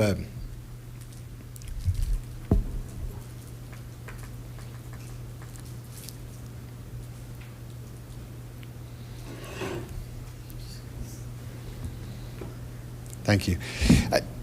You heard the public comment, and I'm just curious, does, from legal's perspective, need more time to review and any of the issues that were raised, or are you satisfied with the language as is? With respect to the comment of the misleading ballot title, the current state of the Colorado Constitution requires voter approval to raise any mills. And so that's what this ballot is, the ballot language is stating, that if any mills or property tax mills are going to be raised, that requires voter approval. Barring that, I don't need to address any of the other comments. Okay, thank you.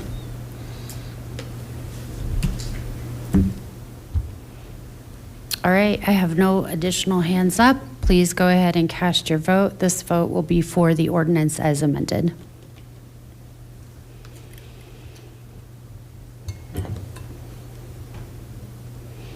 That passes 10 yeses and 1 no, the no being Councilor Nystrom. Will the clerk please read 7E into the record? Second reading and public hearing on 7E, O 2026-28, calling for a coordinated special municipal election to be held on November 3rd, 2026, to submit to a vote of registered electors of the City of Lakewood, Colorado, a ballot question for the purpose of authorizing voter-approved amendments to the city's home rule charter to replace the language establishing timeframes for holding regular or special elections as established within Section 13.1, subsection D, regarding initiative procedures, and Section 13.2, subsection E, regarding referendum procedures, and adopting the ballot title therefore. And for this, I believe we have a staff presentation. Yeah, let me take that down real quick. Yep, just briefly, Mayor. This This charter change came out of the charter committee, and a lot of discussion around the charter committee revolved around the requirements in the charter kind of predating the deadlines for municipal mail ballot elections. And simply put, the change would send the question to the ballot regarding extending the time frame for initiative and referendum procedures under 13.1D and 13.2E to be extended, or extend the time frames, to require a special election on initiatives or referendums within not less than 60 days and not more than 150 days. And that's a change from 60 to 90 to 60 to 150 days.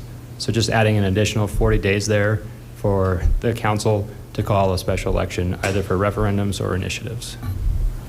Let me clarify that those numbers are taken directly out of state statute. We want to align with state statute because the state statute is also incorporating in the amount of time it takes to get ballots to overseas voters, especially overseas military, to make sure they stay connected to the community through their ability to vote. Thank you. All right, I have no hands up for initial questions. We'll go ahead and open the hearing. So for public comment, I have one speaker signed up, Natalie Menton. Oh, okay. Anyone else like to speak on this issue? All right, we're closing the public hearing. And with that, Councilor Ryan, your hand is up. Yeah, and I think legal summary or additional comments to Mr. Rob's excellent description, I think is really helpful. This is really trying to solve the issue of we have folks who are serving in our military, and in order to have an election and get their ballots and then make sure that they count, the city has done some pretty Herculean tasks to make sure that we can comply with that, but it can only go so far. And so this is really trying to cure that problem so that we can make sure everybody's vote counts. And frankly, we're just complying with what the state already does. So this should not be a very controversial issue. All right, thank you, Councilor Ryan. I don't have any hands up. May I please go ahead and have a motion? I move for the adoption of ordinance O-2026-28 on second and final reading. Second. All right, we have a motion on the floor and a second. Any last call for questions, thoughts, or amendments? Seeing none, please go ahead and cast your vote.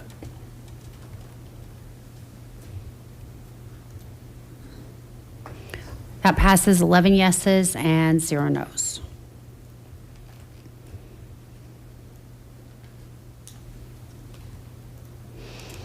That leads us to item 8. Will the city clerk please read item 8A into the record? Item 8A, Resolution R 2026-56, approving a participation by the City of Lakewood in a coordinated election to be conducted on November 3rd, 2026 by Jefferson County Clerk and Recorder. Thank you. And I have no one signed up to speak on this item. Would anybody like to speak on this item? All right, we'll go ahead and close the public hearing and, oops, sorry, let me clear the last votes. May I please have a motion? I move for the adoption of Resolution 2026-56. Second. Mr. Rob, I just noticed you actually had a presentation that I skipped over. Was there? We held this resolution to follow any charter changes being referred to the ballot by council. This is the standard agreement for the council to coordinate with the Jefferson County at the November 3rd election, as opposed to the city running its own election for the charter questions. Thank you. All right, we have a motion on the floor and the second. Last call, any questions, thoughts, or amendments on this? Seeing no hands up, please go ahead and cast your votes.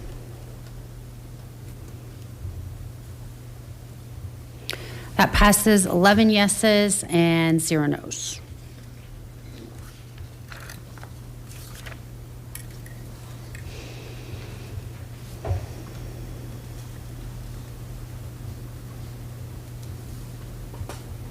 All right. That then brings us to our second portion of general public comment. This is public comment on non-agenda items. So thank you, everybody who's been patient waiting for us to move through those issues. First, we have pooled time speaker Midian Schaffner. And just need to confirm we've got all 4 folks that are here. Jenny McLeod. Jerry McLeod. And you guys don't have to all come up unless you want to, of course. But I just need to know who's in the room. Yeah. So, okay, who's Jerry? Okay, thank you. Ezamika Brown. Okay, thank you. And Ronald Fano? Ronald is on his way, but Tristan Williams is here. Okay. All right, and thank you very much. With that, we'll get your 10-minute clock started, and the floor is yours. Wonderful. We submitted a presentation. I'm not sure if it just comes on your screens or, oh, okay, that works as well. So we wanted to come back to the council this evening for a couple of reasons.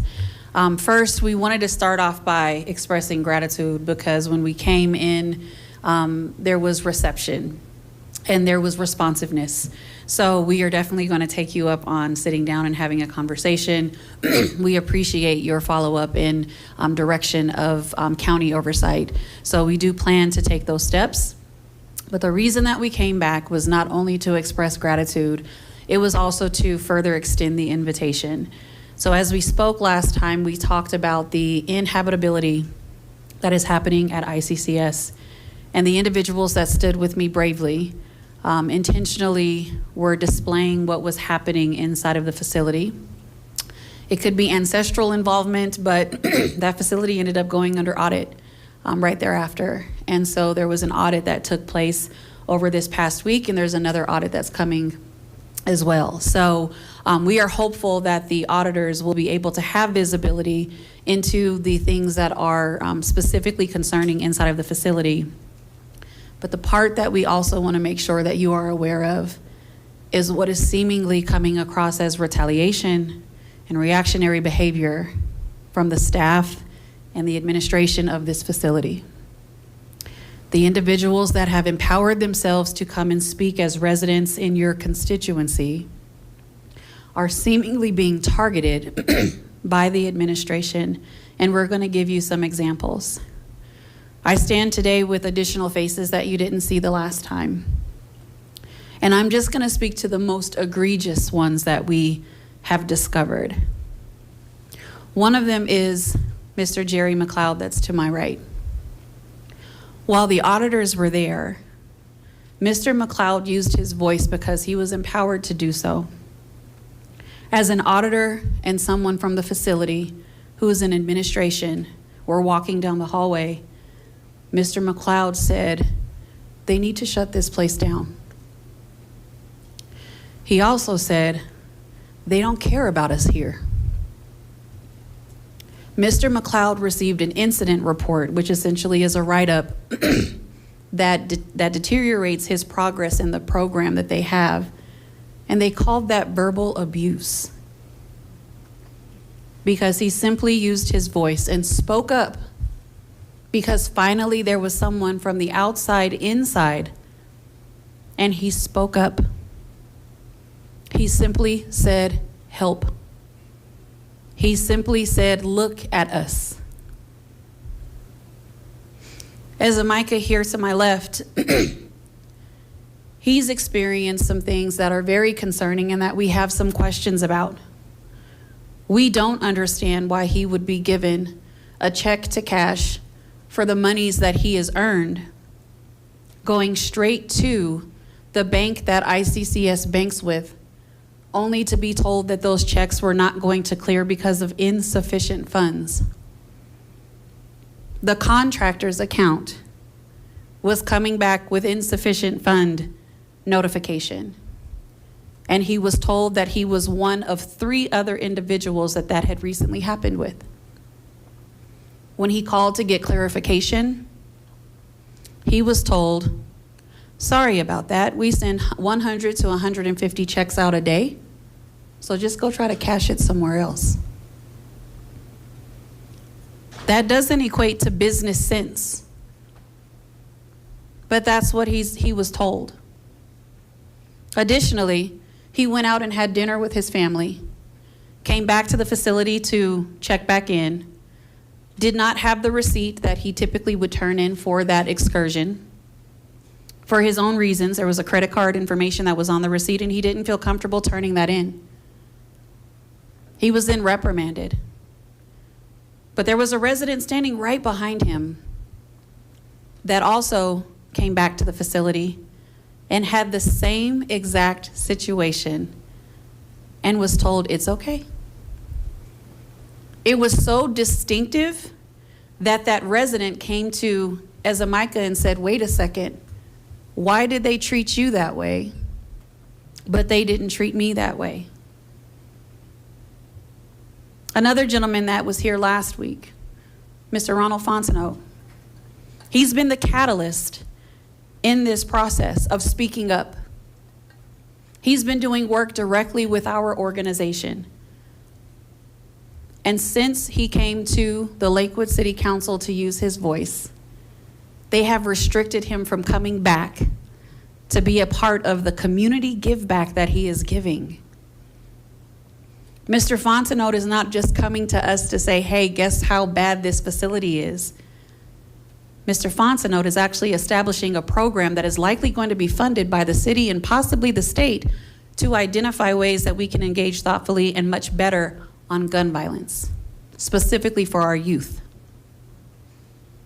Those are tangible ways in which he is giving back.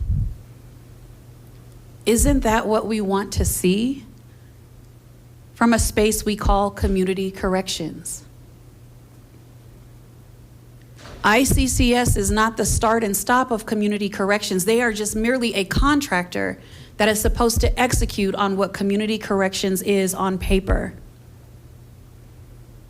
And so we will be asking the county to consider removing their contract, not allowing for them to do this in your city.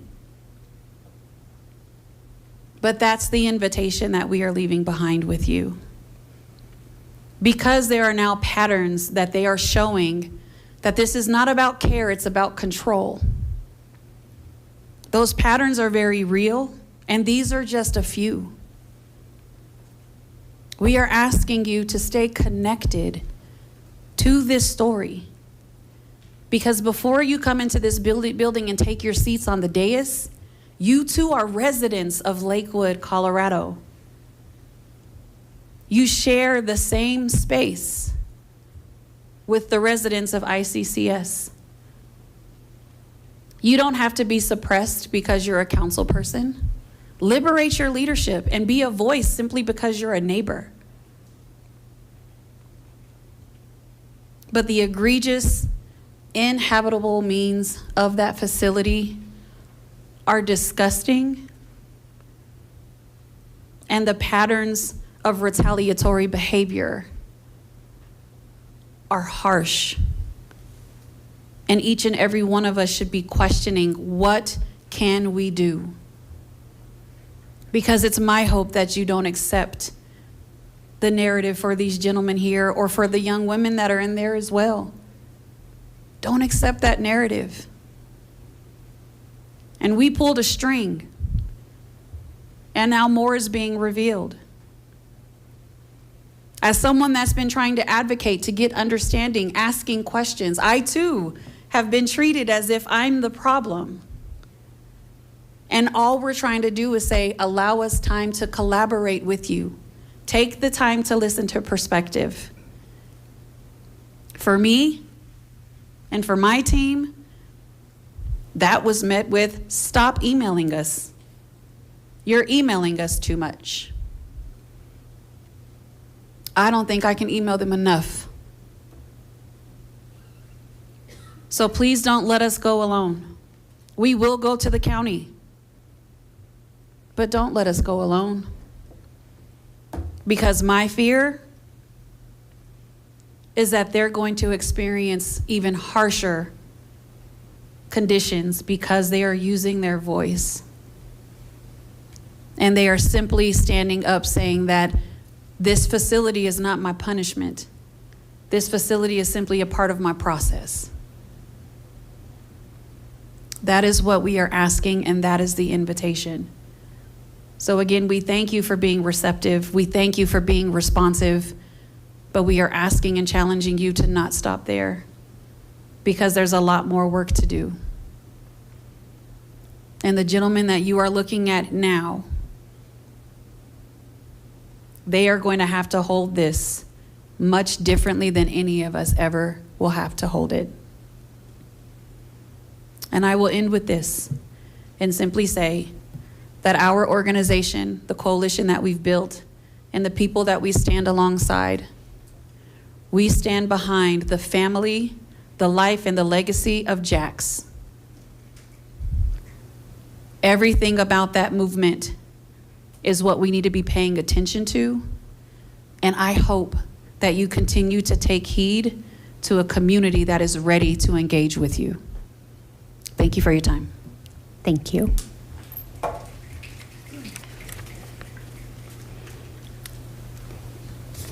All right, next up I have,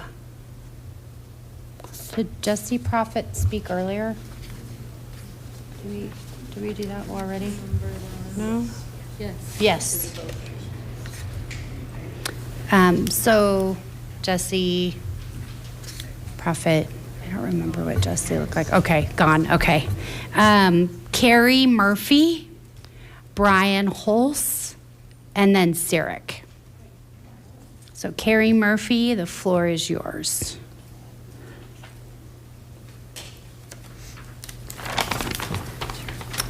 Hi there, Carrie Murphy. Live in Ward 2. And so mass surveillance contracts, whether LRPs, Axon, Flock, ACOM, ShotSpotter, or any other surveillance companies are unethical, and I argue that they're immoral. Here are the extremely problematic directions I have seen these mass surveillance cameras pointing toward as I have driven around Lakewood and the surrounding areas. Parks and playgrounds, private backyard areas, hiking trails, schoolyards, private streets, non-public areas of businesses, public and private parking lots and private housing complexes. It's a rogue and unregulated industry being force-fed to the unwitting public in the name of public safety. And I, for one, feel much less safe knowing that any old Joe could be watching children on a playground for their own pleasure while being paid by Flock. Law enforcement agents with no specific business with the footage, IT workers, attorneys, employees, and executives at Flock and other surveillance companies are just some of the people who have access to watch the movements live and recorded of people who do not know that they're being surveilled. Yuck. There has been mass reporting about data being made available for law enforcement uses, even when local law and regulation does not allow data to be shared.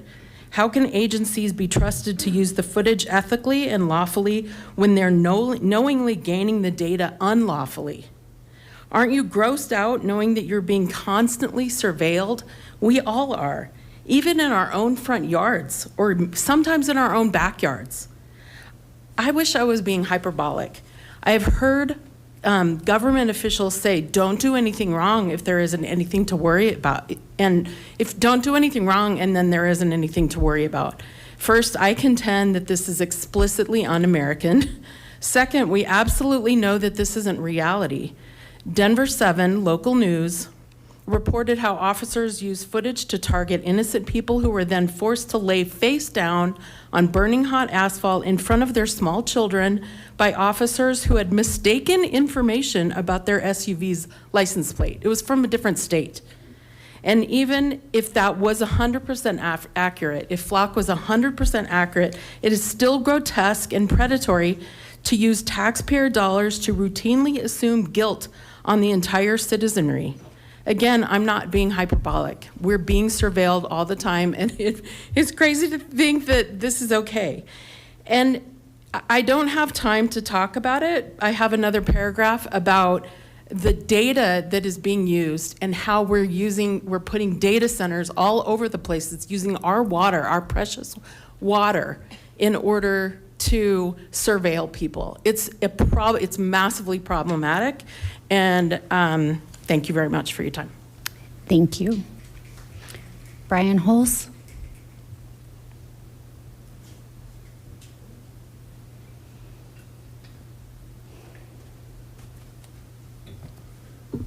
Good evening, Mayor Strom and members of the City Council. My name is Brian Hulse.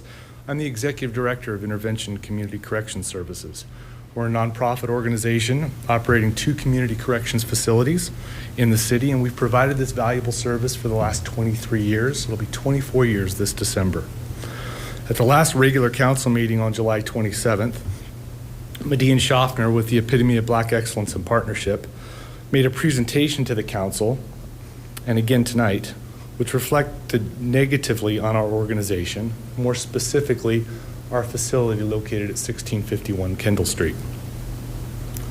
After learning this presentation, we felt compelled to issue a memorandum to the council, which we believe more accurately outlines the facts of the matter and provides more relevant context to the council. This memorandum was sent out to all of you last Thursday, August 5th. And if you have not had time to review that information, I would encourage you to do so. My presence here tonight is simply to provide you with a face to our name, to indicate to you that we care and that we're involved. We are accessible, we're available, and we're happy to answer any questions that any of you might have regarding our facility, and happy to provide you tours if you would like. Thank you for your time. Thank you. Zarek, then Robin, then Tanya.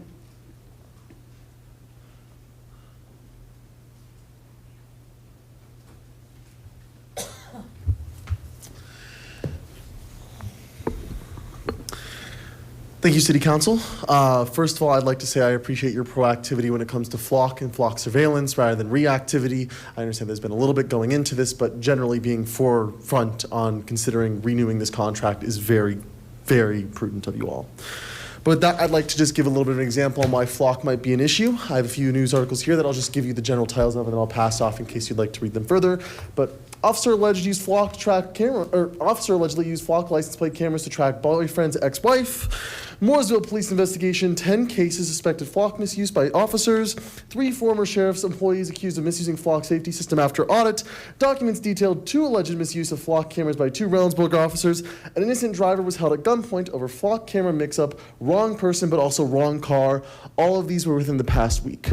This is not a once-in-a-lifetime issue. Flock security cameras have a 72% fail rate. And I had originally a lot more to say, but I think the 127 comments on Lakewood Speaks, none of which are positive towards flock, give more than I could ever say than all I have here. So I think what I'd like to note more than anything else is a few comments from who we would be doing business of. The CEO of Flock,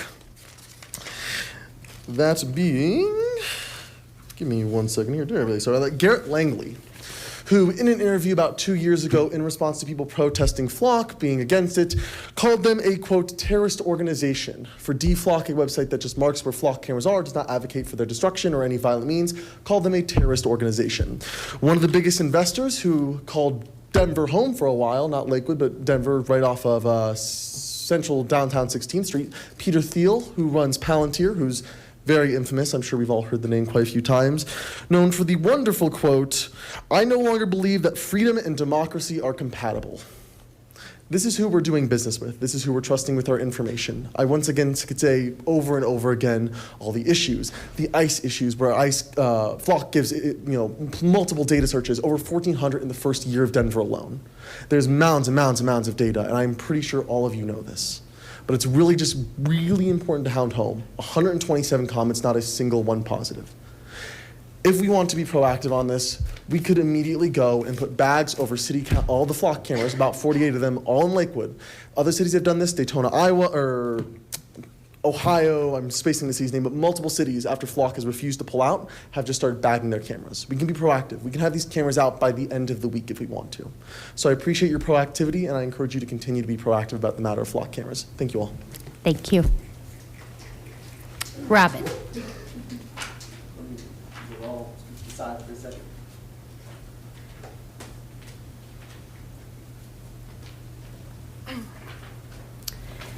Good evening, City Council. My name is Robin. My pronouns are she, hers. I live in Ward 1, and I want to remind you of the beautiful Jacques Scoton, who was murdered in your jurisdiction about 480 days ago, and this is what drives our work, and we're honored to know her and love her.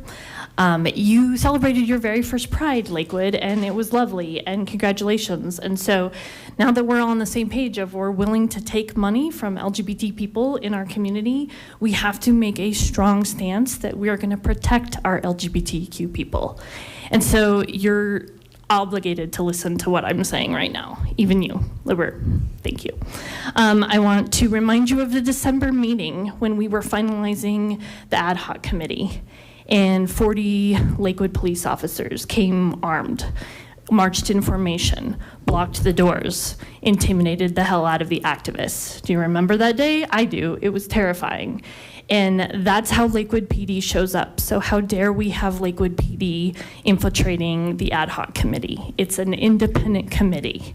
We need it to be independent. Police don't police themselves. You're declining trust. And I'm a white woman. Like, imagine what our POC people feel. Let's talk about the ad hoc committee and the diversity. Lakewood is 30% people of color. If we have one woman of color on this committee, how is that the voice of Lakewood? And she has ties to police. Come on, we're failing. Like, we were so close, and we have to keep going. We cannot let these things just go. Let's talk about representation. I'm in Ward 1, 0 representation. The people in my community are heavily impacted by the things that Lakewood PD fails them on, and they have no representation. Ward 2, you owe everything to Ward 2. Let me remind you that Lakewood PD pushed back activists so that ICE could kidnap our neighbors, who has since been deported and is probably going to be killed. That's Ward 2. We need their representation. They deserve a voice of how Lakewood PD shows up for them. Anyway, I need you to understand that this ad hoc committee is not where it needs to be. And we deserve it to honor our people, and we deserve it to honor Jax, and we need you to step up and make sure that it's taken care of. Thank you. Tanya?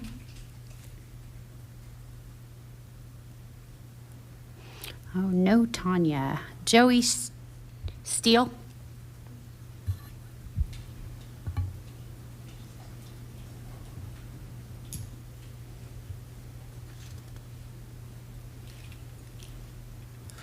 Thank you, Council. I'm here to kind of speak on a couple of different issues. As far as Flock is concerned, I mean, I would highly advise you against any sort of cooperation with Flock.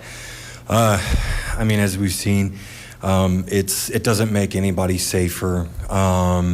It doesn't make police's jobs really easier insofar as it makes like genuine public safety easier to enforce.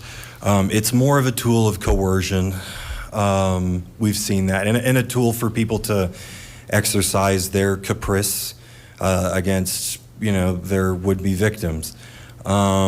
So, which is ironic, coming from, the same people that say, if you have nothing to fear, you have nothing to hide, or if you have nothing to hide, you have nothing to fear.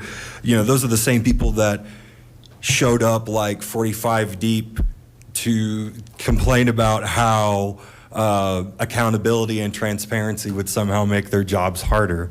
So, it's very ironic that, we see these same people that, want to lecture us about how they're above accountability, they're above oversight, wanting the most oversight they could possibly have over our lives, our movements, and how we dissent against them, right? Like, that's just, we can't do that. And not only that, it's just going to be a waste of money because, as we've seen across the country, people across across all aisles of the political spectrum are willing to tear these things down, not just in the dark of night, in broad daylight. And people are stripping these things for parts, and these things cost a decent amount of money, especially when you add them all up. That's taxpayer money that's just going to go right down the drain. Not to mention, the further erosion of public trust in institutions, obviously like the police, but in institutions like this one here.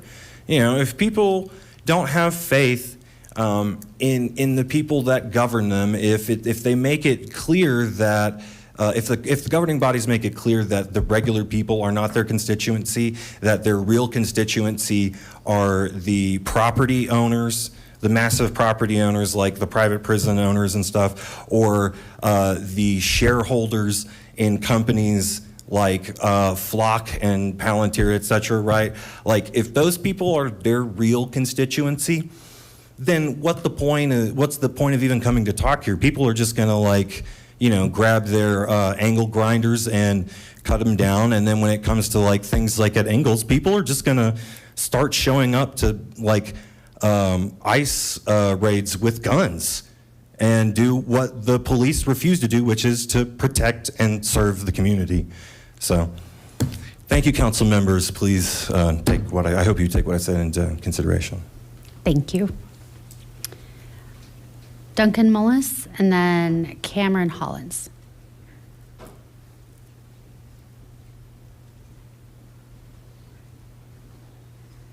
Good evening, City Council. My name is Duncan Mullis. I am a resident of Ward 4.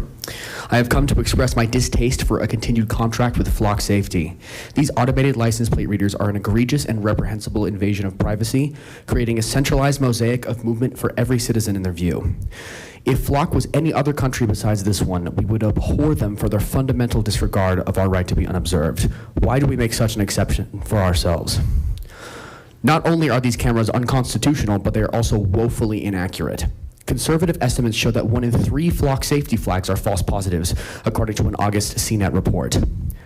More likely to be 70%. Do we want law enforcement to be relying on such inaccurate technology in our communities? I know I do not. Lastly, Flock safety cameras are extremely insecure. This is an aspect of Flock that I don't think many other people touched. But a recent 9 News story showed that malicious actors can gain access, view, transmit, and even doctor footage in under 30 seconds. The longest event is to turn on the hotspot in this cybersecurity action. They are a massive vulnerability to the public rather than a safety feature. By enabling a contract with Flock Safety, we are establishing a surveillance contract open to anyone with a novice understanding of cybersecurity and computer science. Please do not review your contract with Flock Safety. Allow us to maintain our right to privacy, our right from being surveilled by both the government, ICE, and each other. Thank you. Thank you. Cameron Hollins. All right. That is the end of general public comment this evening. Thank you, everybody, for coming in to share your thoughts on that. And we do move on next to a general business item. And Mayor Pro Tem, the floor is yours to bring forward your request for studying youth engagement. Thank you. So I'm bringing forward a request for council consideration. I know that there have been many councilors. A number of us have brought this up. I think most recently, Councilor Ken Cruz. We desire to see more young people involved in this, and similar to what we're hearing with some feedback on the oversight, we need to put some intentional work into this. So we have 3 universities and colleges in our community. We have a number of excellent high schools and just a tremendous amount of young people in more non-traditional pathways that are not participating in this. And I'd love for us to send this to the Lakewood Advisory Commission so we can better understand what other communities are doing. I don't have a prescription on what this should look like, whether it is one body in itself or it's spread across many of our boards and commissions. I'd like to better understand what that looks like across the metro area and then have that report come back to us so that we can make some decisions as we look at the start of 2027 if that timing works out.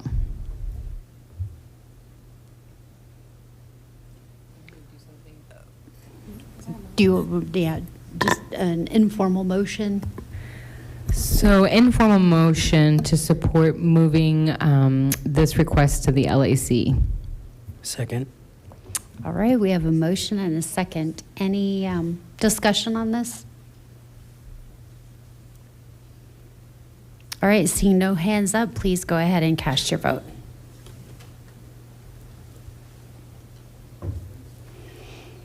That passes 11 yeses and 0 noes. Okay, second item.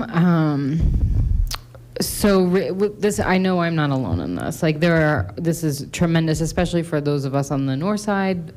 Flock cameras came without us knowing, and we've heard a lot of response from community members who feel unsafe and want to understand how we got here. It's become clear that the contract has been in place for nearly 1 year, and it's up for renewal with around the Flock program at the start of 2027. And so what I'm requesting is a study session and timing for that to allow for subsequent public hearings to determine if we do need to develop policy in a public hearing, so to ensure that we have enough time in that scheduling, but understand how we got here, how the cameras are used, how the data is retained and kept confidential, and any other relevant information. And I would be open to that if counselors want to be prescriptive tonight.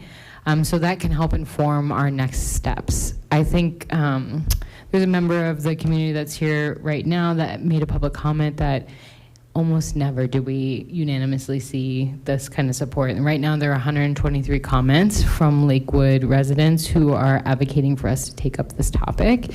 And I hope that counselors will support me in asking for this topic to be studied in the very near future to allow for some decisions to impact whether or not we renew that contract in 2027. Second. All right, any discussion? Counselor Sinks. Thank you for bringing this forward. Yes, there's a lot to be learned by it, and certainly just having a study session doesn't mean that, yes, we're moving it forward at all, and maybe the opposite is true. As I read the comments, I noticed that there are possibly misconceptions about drones and the use of drones by the police that would not fall under Flock, and yet some referred to it as such. So it'll be really good to have the study session so that everything is clear, what we're talking about, and know the facts, and then how to proceed, whether affirmative or not. So thank you. Counselor Lowe. Yes, just thank you very much to the Mayor Pro Tem for bringing this. Appreciate the chance to vote on this. Looking forward to having a study session on it. Have definitely heard, have gotten questions and concerns about this in Ward 3 as well. So looking to dig in on this more. We can tackle this, I'm sure, through the budget process, but I'm also frankly interested in just learning exactly what is the current budgetary commitment and getting more information on that. I've actually asked through the direct response system to get more information about that. Happy to submit a question through the budget process, but maybe along with the study session, if we could get some more information on that to understand that both in terms of the contract, but also the budgetary impact, I would be for that. But thanks for bringing this and look forward to voting for it. Counselor Cruz. Thank you. Just want to echo the gratitude for all of the people who have weighed in on us having this study session, and for the Mayor Pro Tem for bringing this item forward. Clearly, it's of interest in the community. I'll just say from my end, when our neighbors in Denver started to wrestle with their Flock contract, I remember looking at resources, asking questions that we didn't have Flock in Lakewood, because at the time we didn't.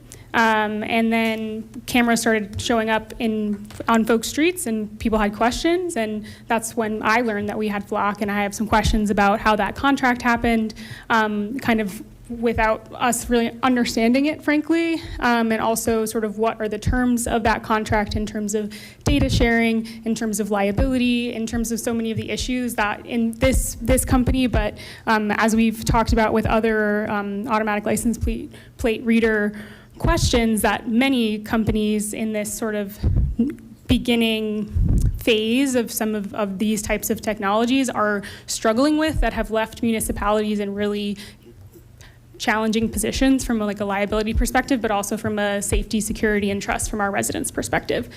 So I think that all of those things I would really like some more information on in this study session, as well as how the locations were chosen, because they do, are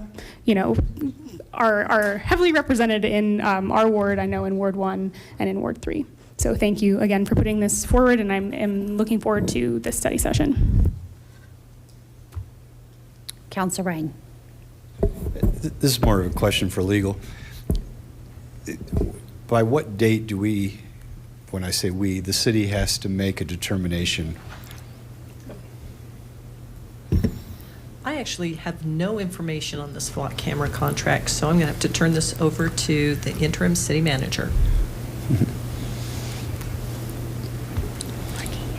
I only know slightly more than our city attorney on this. As you know, this is a request for council action, so staff has not done the research in preparation for this. I don't know how quickly in advance of the contract you all would have to make a decision in order for us not to renew.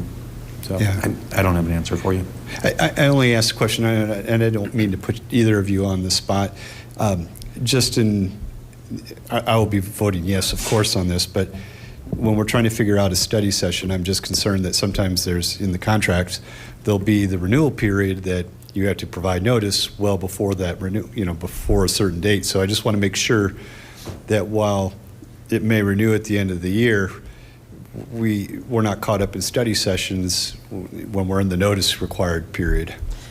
We'll look into that, and we'll have an answer for that this week. Great, thank you. So Councilor Ryan, to your point, this does mean that depending on what that date is, it may need to reprioritize other things that we have on the calendar. So if we want to actually meet that date, there may need to be some flexibility with our schedule, and we're aware of that, and we'll be looking at that. Once council decides that this is how we want staff to move forward, then they can get started with figuring out what those important dates are, and we can work that into the agenda. I have no additional hands up. Does that mean we are ready to vote? All right, please go ahead and cast your vote. That passes 11 yeses and 0 noes.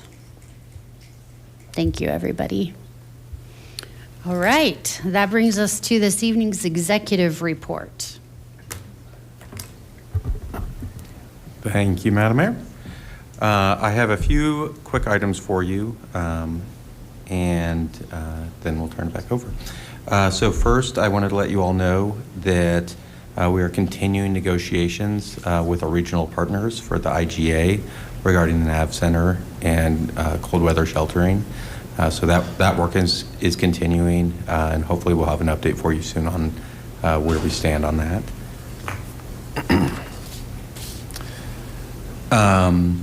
There's a public open house on Wednesday, this Wednesday, August 12th, in the community room for the public to review materials related to the Wild Urban Interface Code, Wildland Fire Urban Interface Code updates.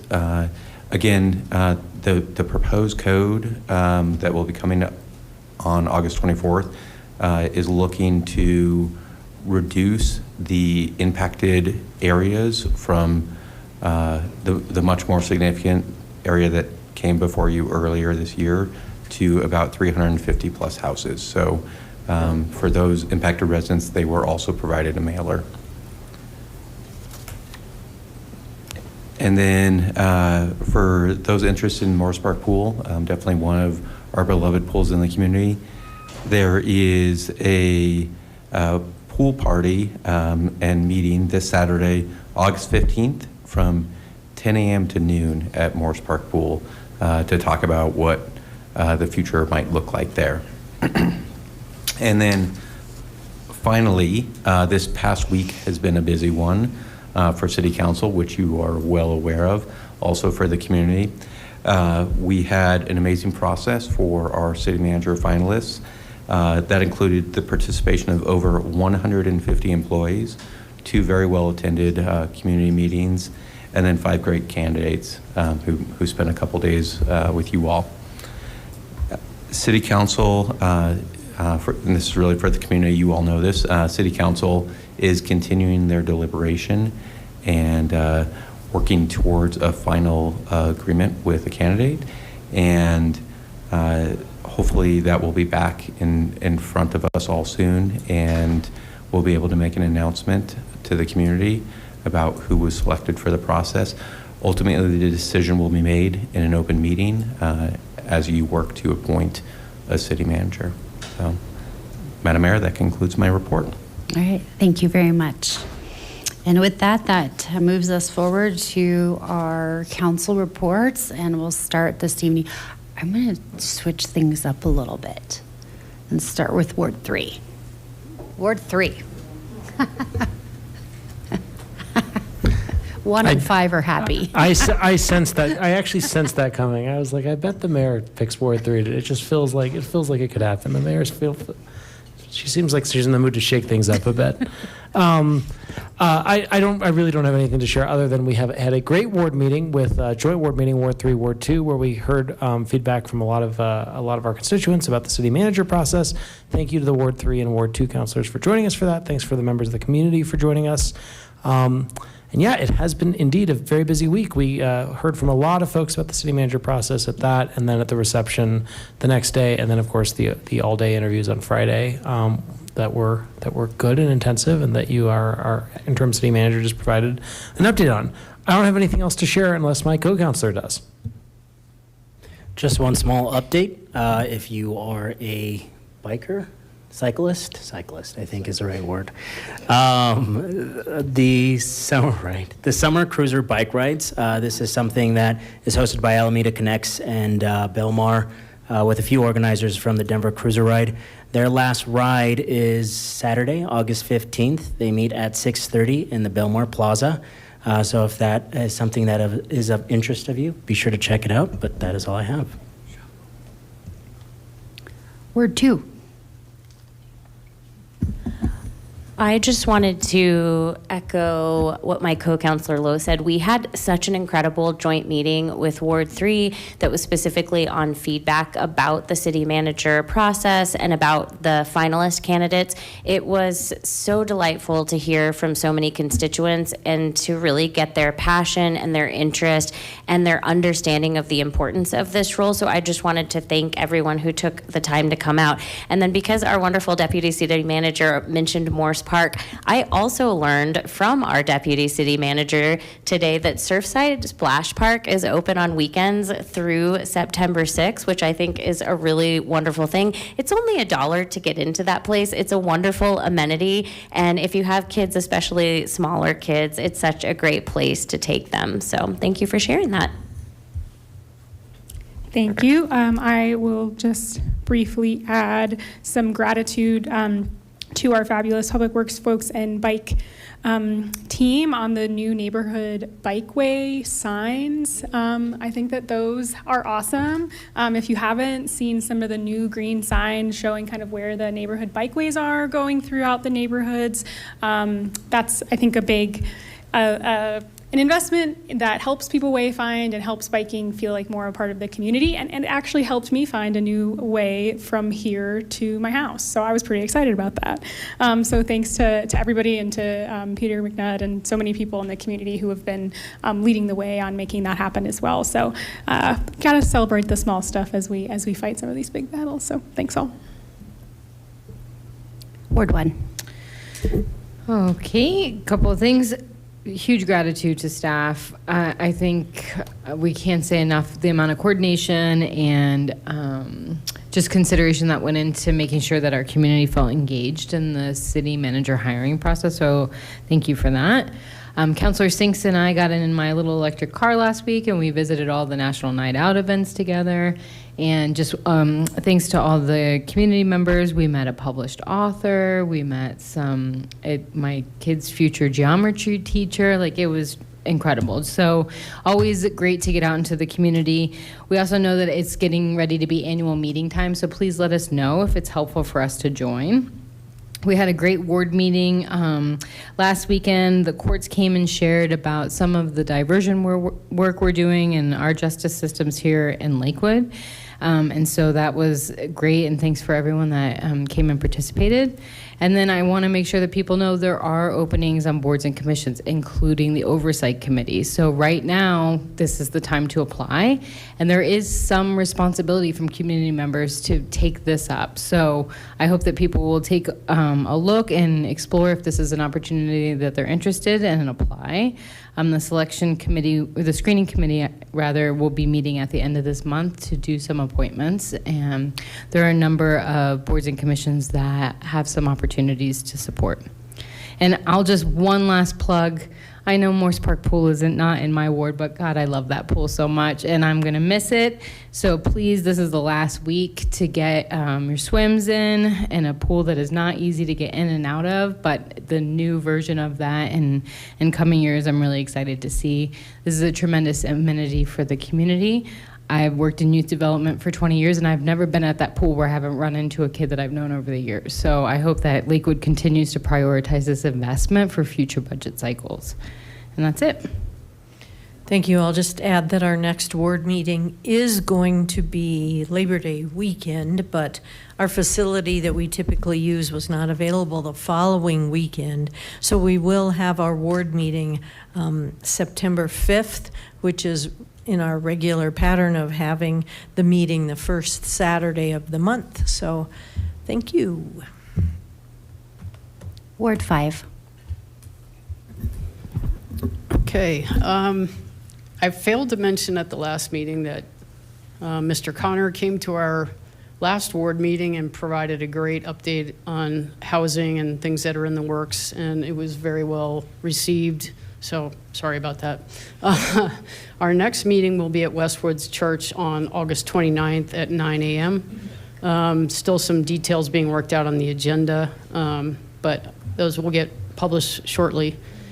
I just want to remind people that kids are going to be going back to school next week, and really please pay attention and slow down. I'm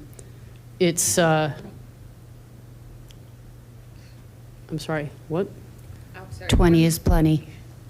I'm sorry? 20 is plenty. Okay. Okay. All right. Yes, 20 miles an hour is the recommended speed limit, or the actual speed limit in residential areas, and of course near schools. Please be very cautious. I was very happy to read our deputy city manager's report, in which there's going to be improvements made at the exit and entrance for Bear Creek Lake Park, which has become really congested, and there's been some bad accidents over the last couple of years. You know, the park's been very crowded, obviously, due to the heat, and one of the few places to swim in the area. So I'm looking forward to that, and I think it'll really help with the safety in that location. And that's all I have. Yeah, so just want to make sure to point out Southern Gables Neighborhood Association is going to have their community night out August 28th. It's going to be at Green Gables Elementary School, and Councilor Nystrom and I are planning to be there, so looking forward to that. Following our Ward 5 meeting after that. Also just wanted to comment, I appreciate everyone who came out to talk a little bit about ICCS, community corrections, and provide their perspective on issues with that facility. Also want to thank folks for coming out to talk about flock cameras. I think that's certainly a needed community conversation. And so I think that'll be a good conversation to have. And also want to thank folks for coming out to talk a little bit about the police committee as well, the oversight committee. I do believe, I don't have the specifics on it, but I think towards the end of this year, we should anticipate, I believe, a report coming to council. I don't have the specifics on that. Is that not going to happen? It'll be a while. It's going to be a while. Okay. Yeah, I haven't got an update on that. They barely just got started. Okay. Got it. So So yeah, I'll just leave it at that, but I want to thank folks for coming to provide their perspectives on that to us. Thanks. Ward 4. All right. I wanted to double down on the mention of the wildland urban interface, just because it particularly affects Ward 4 here at the city tomorrow at 5. We sent it out to at least one of the homeowner associations. It's going to be directly affected, and hopefully people are taking the opportunity to come and hear more about it. Along those same lines, we tried to talk to as many people as we could. Councilor Ryan, myself, National Night Out, we made it to, I think, all but one of the events, and had an opportunity to talk to everybody. It was nice to be welcomed in that way. Our next ward meeting is tomorrow at 6 o'clock at Lutheran Church on the Mountain. They're at the confluence of Alameda and Jewel, essentially. And at that meeting, West Metro Fire is there talking about some topics important to them. It'll also, again, another opportunity for those who might have questions about the WUI. So we look forward to seeing everyone tomorrow night. That's all I have. I don't have too much to add to that. I would just say that, even though we are without a city manager at this time, things are still moving along. This city is just as busy as ever, and I am so grateful to Mr. Goldstein for filling in on the leadership and all the department heads stepping up and all of the staff. So I just want to say my gratitude to the city staff for all the incredible work they're still doing while we're going through the process of finding the next city manager. And last I would just say is shop local.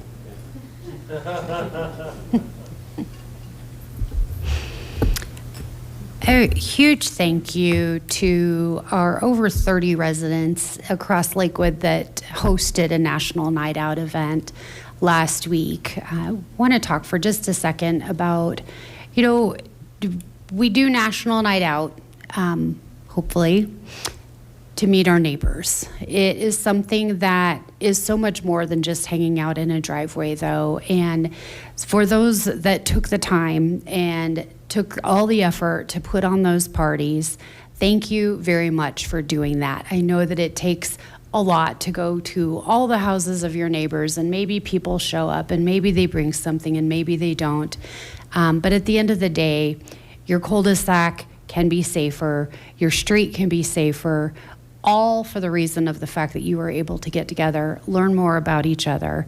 And the more that we know about each other, the more we might identify when there might be problems happening at each other's houses. Not to mention, it's kind of nice to have your neighbors' text numbers in case you need something on their door camera. So thank you to all of our neighbors that took the time to have those parties, host those parties last week.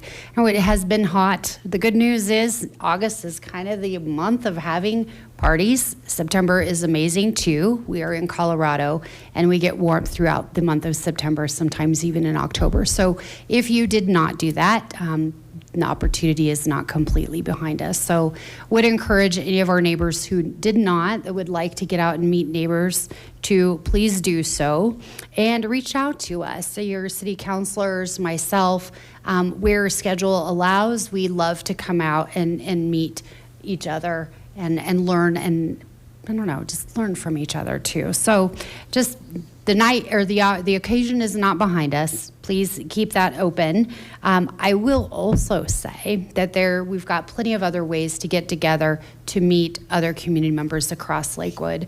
Coming up in September, on Saturday, September 19th, will be our annual Love Lakewood Day, where we get to flood the city with lots of volunteers and lots of volunteer projects. So if that might be something that's more interesting to you, you can go to the new Lakewood website. The search engine is incredible. Just type in Love Lakewood Day and it'll pull right up. If that particular day doesn't work for you, I'll remind you that we did recently launch Team Love Lakewood. So that is something where you can go in and volunteer for different opportunities that exist throughout the year, or they will be sending out information about Love Lakewood Day as well. So lots of ways to engage with your neighbors at your liking. Secondly, or the last one that I will say is we are coming up, it is almost August 15th. That is the deadline. We extended the deadline for the Mayor's Inspiration Awards. If you know of anyone that is in our community that's doing incredible things that should be honored for those things that they are doing, whether it be a business, a nonprofit, an individual, or even a youth member, please submit those nominations. The form is not onerously long. We would love to be able to support, encourage, and thank those that are doing amazing things across our community. So again, lovely new website. Just type in Mayor's Inspiration Awards and that'll take you right to the page to learn a little bit more, including the form to submit.